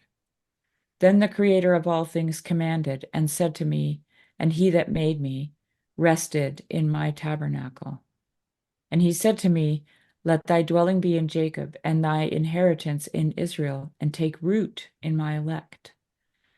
From the beginning and before the world was I created, and unto the world to come I shall not cease to be. And in the holy dwelling place I have ministered before him. And so I was established in Zion and in the holy city. Likewise I rested, and my power was in Jerusalem. And I took root in an honorable people, and in the portion of my God his inheritance, and my abode is in the full assembly of saints. I was exalted like a cedar in Lebanon, and as a cypress tree on Mount Sion. I was exalted like a palm tree in Sades, and as a rose plant in Jericho. As a fair olive tree in the plains, and as a plane tree by the waters in the streets, was I exalted. I gave a sweet smell like cinnamon and aromatical balm. I yielded a sweet odor like the best myrrh. And I performed my dwelling as storax and galbanum and onyx and aloes, and as the frankincense not cut. And my odor is as the purest balm. I have stretched out my branches as the turpentine tree, and my branches are of honor and grace. As the vine, I have brought forth a pleasant odor, and my flowers are the fruit of honor and riches. I am the mother of fair love, and of fear, and of knowledge, and of holy hope. I'm going to read that one more time. Sure. I am the mother of fair love, and of fear, and of knowledge, and of holy hope. In me is all grace of the way and of the truth. In me is all hope of life and of virtue. Come over to me, all you that desire me, and be filled with my fruits. For my spirit is sweet above honey, and my inheritance above honey and the honeycomb. My memory is unto lasting, everlasting generations. They that eat me shall yet hunger. They that drink me shall yet thirst. He that hearkens to me shall not be confounded, and they that work by me shall not sin. They that explain me shall have life everlasting. All these things are the book of life, and the covenant of the Most High, and the knowledge of truth. Moses commanded a law in the precepts of justices, and an inheritance to the house of Jacob, and the promises to Israel. He appointed David, his servant, to raise him up of a most mighty king, and sitting on the throne of glory forever, who filleth up wisdom as the Pison and the Tigris in the days of the new fruits, who maketh understanding to abound as the Euphrates, who multiplies it as the Jordan in the time of harvest, who sends knowledge as the light, and rises up as Gihon in the time of vintage, who first has perfect knowledge of her, and a weaker shall not search her out. For her thoughts are more vast than the sea, and her counsels more deep than the great ocean. I, wisdom, have poured out rivers. I, like a brook out of a river of a mighty water. I, like a channel of a river, and like an aqueduct come out of paradise. And I said, I will water my garden of plants, and I will water abundantly the fruits of my meadow, And behold, my brook became a great river, and my great river came near to a sea. For I make doctrine to shine forth to all as the morning light, and I will declare it afar off. I will penetrate to all the lower parts of the earth, and will behold all that sleep, and will enlighten all that hope in the Lord. And I will pour out doctrine as prophecy, and will leave it to them that seek wisdom, and will not cease to instruct their offspring, even to the holy age. See ye that I have not labored myself only, but for all that seek out the truth. So I read you all that because it's such a thorough like CV of Sophia, of her, it's her resume, right? Yeah. And man, it's everything. Yeah. Are you crying? Well, I was tearing up a bit, but now it's just Yeah. clearing my throat. Okay. Yeah. It's Yeah, beautiful stuff. and like read it again, Jonathan, while you contemplate on that part of the cosmogram, because without that part of the equation, there nothing makes any sense. Yeah. Yeah. And I think this is why in Genesis, God says, and a man will leave his father and mother and cleave to his wife, and the two shall become one flesh. I mean, it's been pointed out over and over again, both by Christians and Jews, that it's not normal for God for that to say, a man shall leave his father and mother and cleave unto his wife. That's not cultural. Culturally, the woman leaves her family and cleaves to his family, moves in with his family, Mhm. right? His family takes precedence. But in the scriptures, it's the other way around because it's the man cleaving unto, it's the marriage supper of the Lamb. It's Sophia, right? And it is also that fourth entity that Jung is pointing at and Mhm. Steiner is pointing at, and everybody ends up pointing at it. Mhm. And what's so interesting to me, and I don't know what to make of it, um, but it's all saying the same thing, is that it's the thing that Jonathan Pajot says we shouldn't be talking about. It's the thing that Judaism doesn't want to talk about because they shouldn't talk about it. Like if you ask, I've asked the Jewish friends I have here in this little corner of the internet about Job, about Song of Songs, about um, Sirach, all the wisdom literature. It's all about the feminine. It's all about the role of the feminine, of the divine feminine, and they don't talk about it. Mhm. Okay. And and and the feminine is veiled, right? So it's hidden. It's the hidden aspects of God. And but then in Sirach you read, he that will explain me will have life everlasting. Mhm. Right? So there's an injunction in there that says you got to figure this out, right? That's true. That's a good He point. who eats from me will yet hunger, and he who drinks from me will yet thirst, right? So there'll be no end to your desire to know what wisdom is. Mhm. And Jesus says, if you seek, you will find. So, but you don't find if you're not seeking. So that's a never-ending process, right? Mhm. You have to be in the mode of seeking. And wisdom says, come and find me, right? Come and taste, come and see, come and taste from my honeycombs, right? And drink from me and be filled with my fruits. That's all pointing at creation, by the way, Mhm. right? Because that's where the wisdom of God is hidden. It's hidden in creation. And so you run out in expectant hope that you will find the thing, and all you will find is that you are never satisfied and that you are always thirsty for it. But what an ecstasy to live in that. Hmm. Yeah.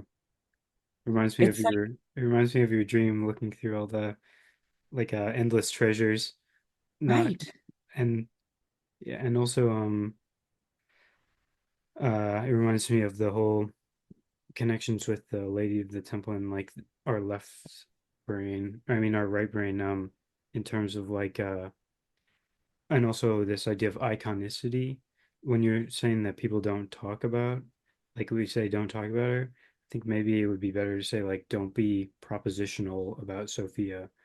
Like you have to Yes, you can talk about exactly. Sophia, but it's not the definitions of the words. It's like the way you're saying them and stuff like that.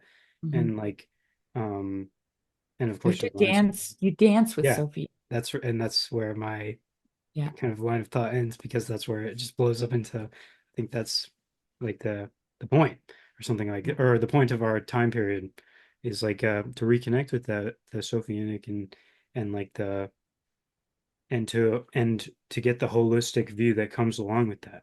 You know, Mhm. the iconic view of everything. I love it. Like when and here's the thing, the very first Christian church ever built in Constantinople was called the Hagia Sophia. You know, yeah, and there's probably like I don't know. What do you think about the whole Lady of the Temple thing that Oh, Margaret I Clark love it. talks about? I love it. I Yeah, it's love it. very compelling I to me think, too. well, scholars want to dispute its authenticity, but I think the fact that the wisdom literature remains hidden in Judaism kind of speaks volumes about how the Lady of the Temple was taken out and hidden too. Hmm. Yeah, I'm with that. It just makes so much sense, I think, you know. Hmm. Hmm. Hmm. Yeah. And then, like we started talking about the mother's voice and the resonance and the Hmm. child's body being loaded by the mother, Hmm. right? And it also connects even to the like to the whole dreaming thing insofar as like the unconscious and the world below goes with the symbolism of like sleep and I'm very excited for Piaget's book. It's not that I've read his other one, but you know, I haven't either. I haven't either.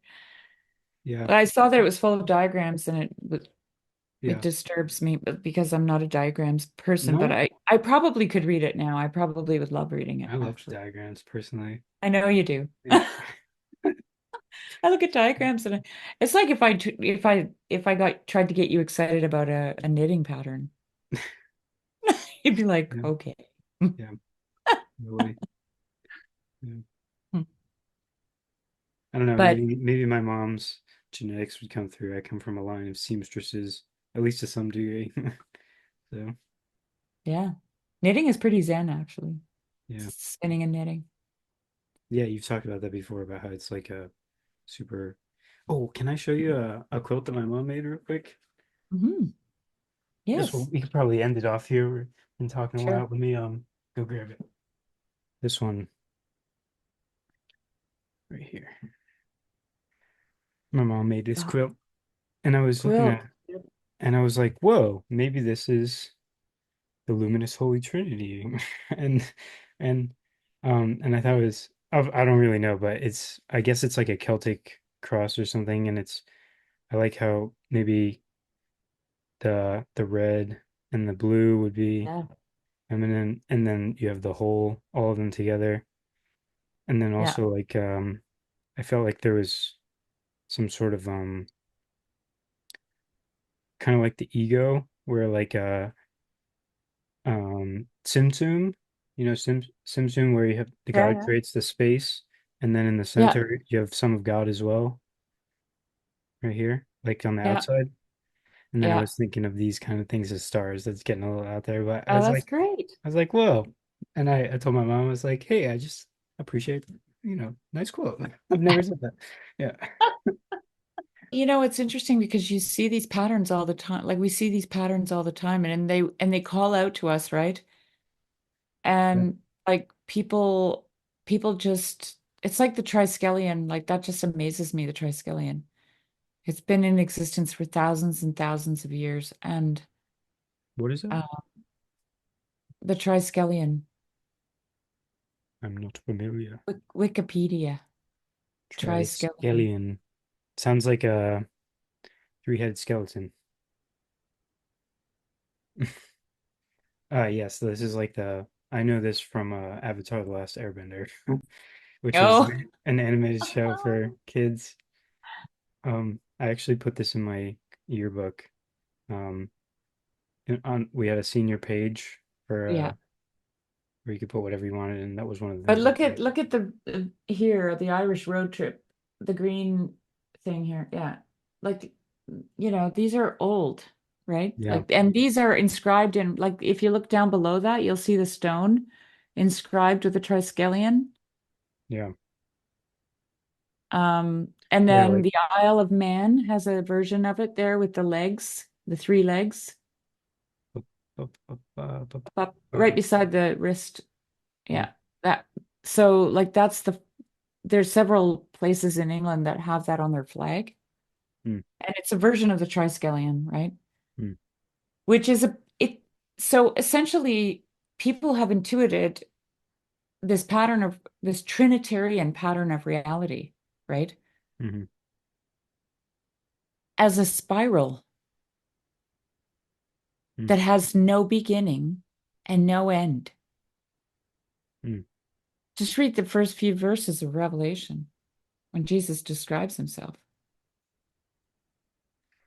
you know, Yeah, and think of the Triskelion.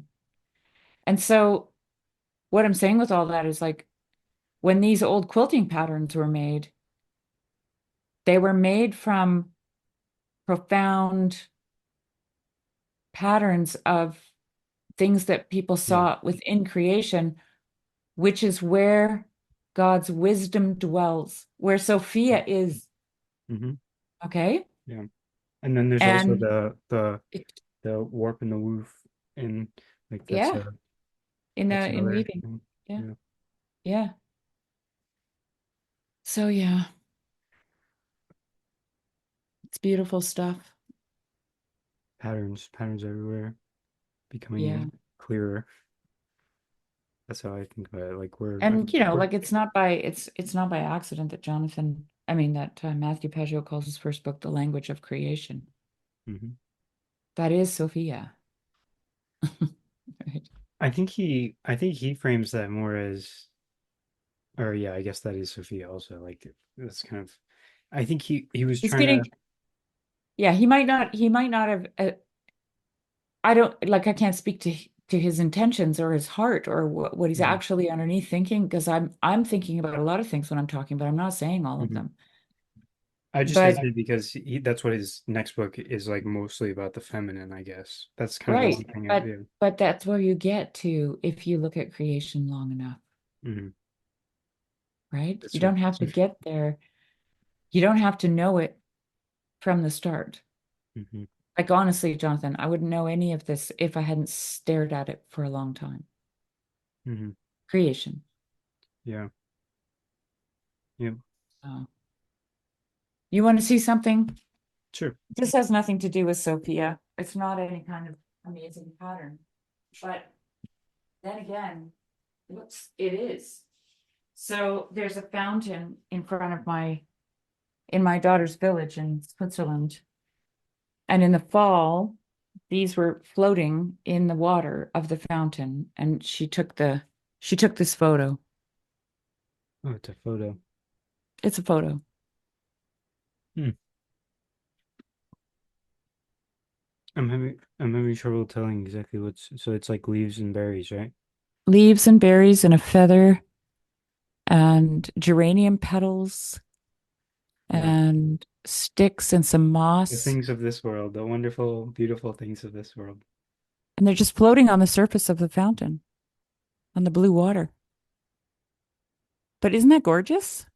Yeah. I love it. And I think it's an icon. Yeah.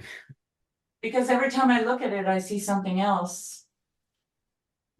Like now, I'm just looking at it and I see some actual green ivy leaves in there that I never noticed before. And, some of the berries that the ripples of the water are surrounding them, like little laugh lines around someone's mouth. Like What a it's nice just, image. What a it's nice beautiful. image. And Yeah. you can contemplate on that and you can learn something from it. Like if you actually spend the time with it, you know. I just learned something that ripples are kind of like, I like that little connection there. Yeah. Laugh lines, they Yeah. ripple out, Yeah. bring happiness. Yeah. I was talking with someone today who has the most kind of not the most, of course, but he has a very like featured um Face. not quite weathered because that implies like he's not like particularly old, but it's more so just like the real character. Yeah. Of course, everyone's face is like eh, you know, Hmm. indescribably, you know, Beautiful. nuanced and amazing. Yeah, Yeah.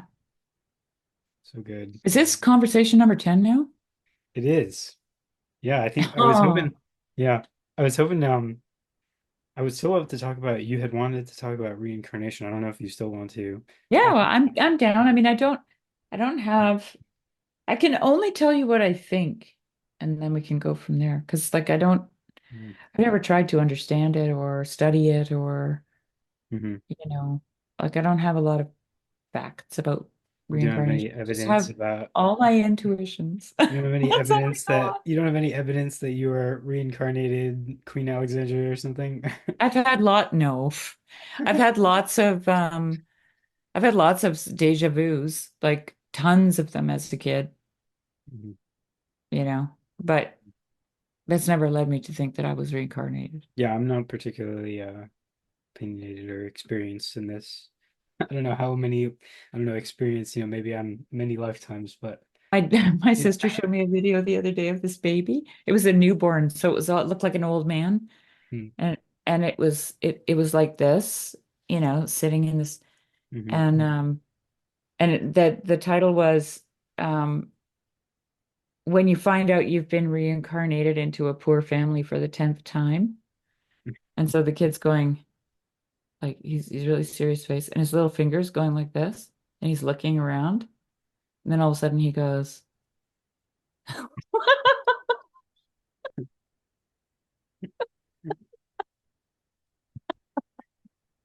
Yes. "Oh, it just about killed me." Yeah, I'm not particularly opinionated about reincarnation.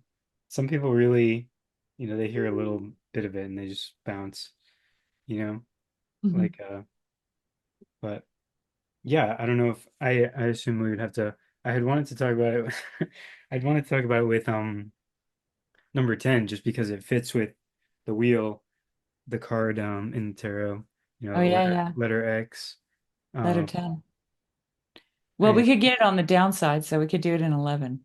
yeah, let's do that. Yeah. Whee! Yeah. Go it around one more time. Yeah. Sure, yeah. Yeah.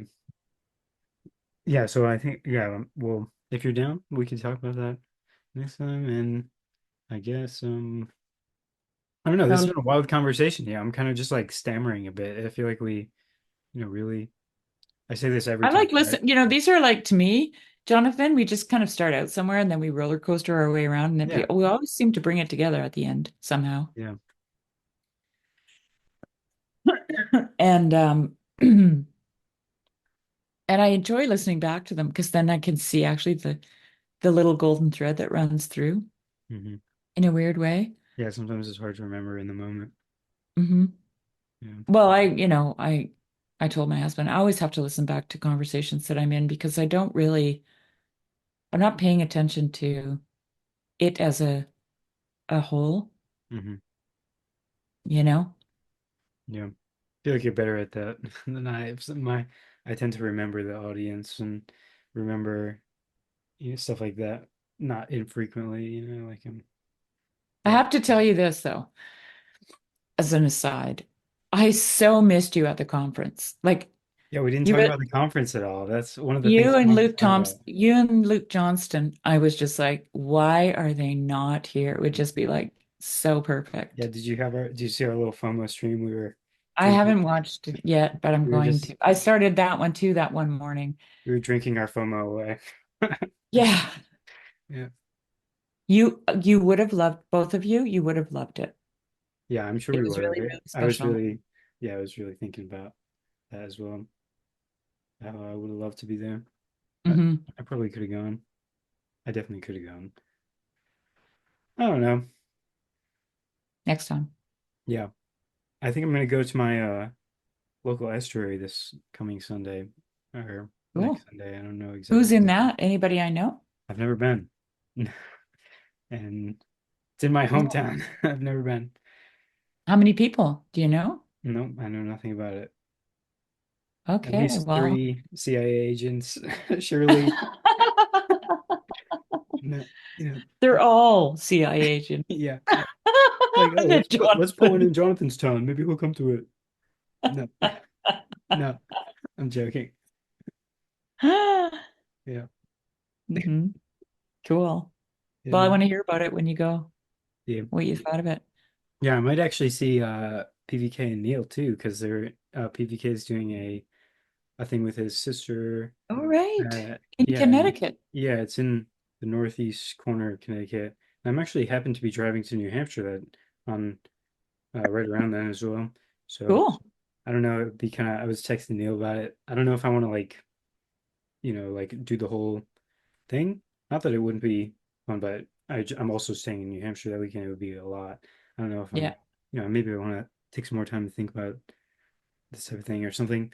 But um, I don't know. We were talking. It might be kind of weird for me to just like interrupt, stop in, and be like, "Hey, everyone!" But I don't know if he's around. I would love to see both of them. You should. You Uh, should. Yeah, yeah. so, I think so. Is Neil going to be there too? I think so. Yeah. Or I'm. Yeah. It seems like he's definitely there. Yeah. Okay, Definitely gonna cool. be there. Nice. Yeah. It's crazy. Awesome. Yeah. Well, I'm glad World. to hear you're gonna check out the estuary group. I wasn't personally too convinced about estuary. I told even Paul Vanderklay, I said I had my Mhm. misgivings about it, but I really enjoyed it. Yeah. It was good. And so it's cool. But Yeah. I'm sure it's also dependent on who's doing it, you know? Yeah. Yeah. I have more questions and stuff about that, and I'm curious like if you have anything else that like maybe you had you've already talked about your experience there a bunch on different streams and stuff, but I don't know. I feel like there's more that we could glean There's from your more. There's experiences definitely there. more. Yeah. Yeah, there's definitely more. Like I didn't get, I was more creating a space for other people to talk, and I didn't really talk about my Yeah, I personal noticed you didn't experiences have there. a So you, we can talk about that, sure, one time. cool. Yeah, I Yeah. noticed you didn't have a speech like everyone else. Or No. maybe No, I wanted to give I wanted that stream with Tracy and Megan and Graham. I wanted it to be just their account, as newcomers. I was talking about at the conference. Like I don't Oh no, I didn't know. I told Nate, I said, don't ask me to talk because I'm not a monologuer. I'm a conversationalist. I could I Yeah, could get behind that. Yeah. yeah. Yeah. And then Luke Thompson he wanted to do the panel discussions one day him and one day me. And I'm just like, I don't want to do that by myself. So no, we're going to do Yeah, them both together. yeah, I thought that was great. You guys holding hands in the first video. Yeah, Yeah, that's yeah, great. There was times where I was just like, I mean, we'll have to save all this probably. We've been talking a while, but I remember even in your kind of reflection conversation with that Paul hosted and Paul and Grizz, I remember I was like, just like you guys being all cheery. I was like, you can so see it, like you can see it in just the behavior, yeah, that there's a different. You've been like, you've all been reconnected to the true and it's like yeah. not that you weren't connected before, but it's just like this buzzing about you is bringing me to tears watching, and Oh, nice. yeah, Yeah. No, so it's really, wonderful. really. Really wonderful. Yeah. But we'll talk about it. We'll talk about it another Cool, time. cool, cool. And I hope to meet you in person too one day, Sherry. Oh, yeah. You know, That's why I was kind of mourning the fact that you weren't there because I was just like, oh man, it would just be like perfect if Jonathan and Luke Johnston were here. well, I appreciate you thinking about Yeah. me. Yeah, it would be. Hopefully Yeah. one day. Yep. Cool. All right. Thank you everybody for watching. And don't forget to tune in next time when we talk about the intricacies of reincarnation. Woohoo.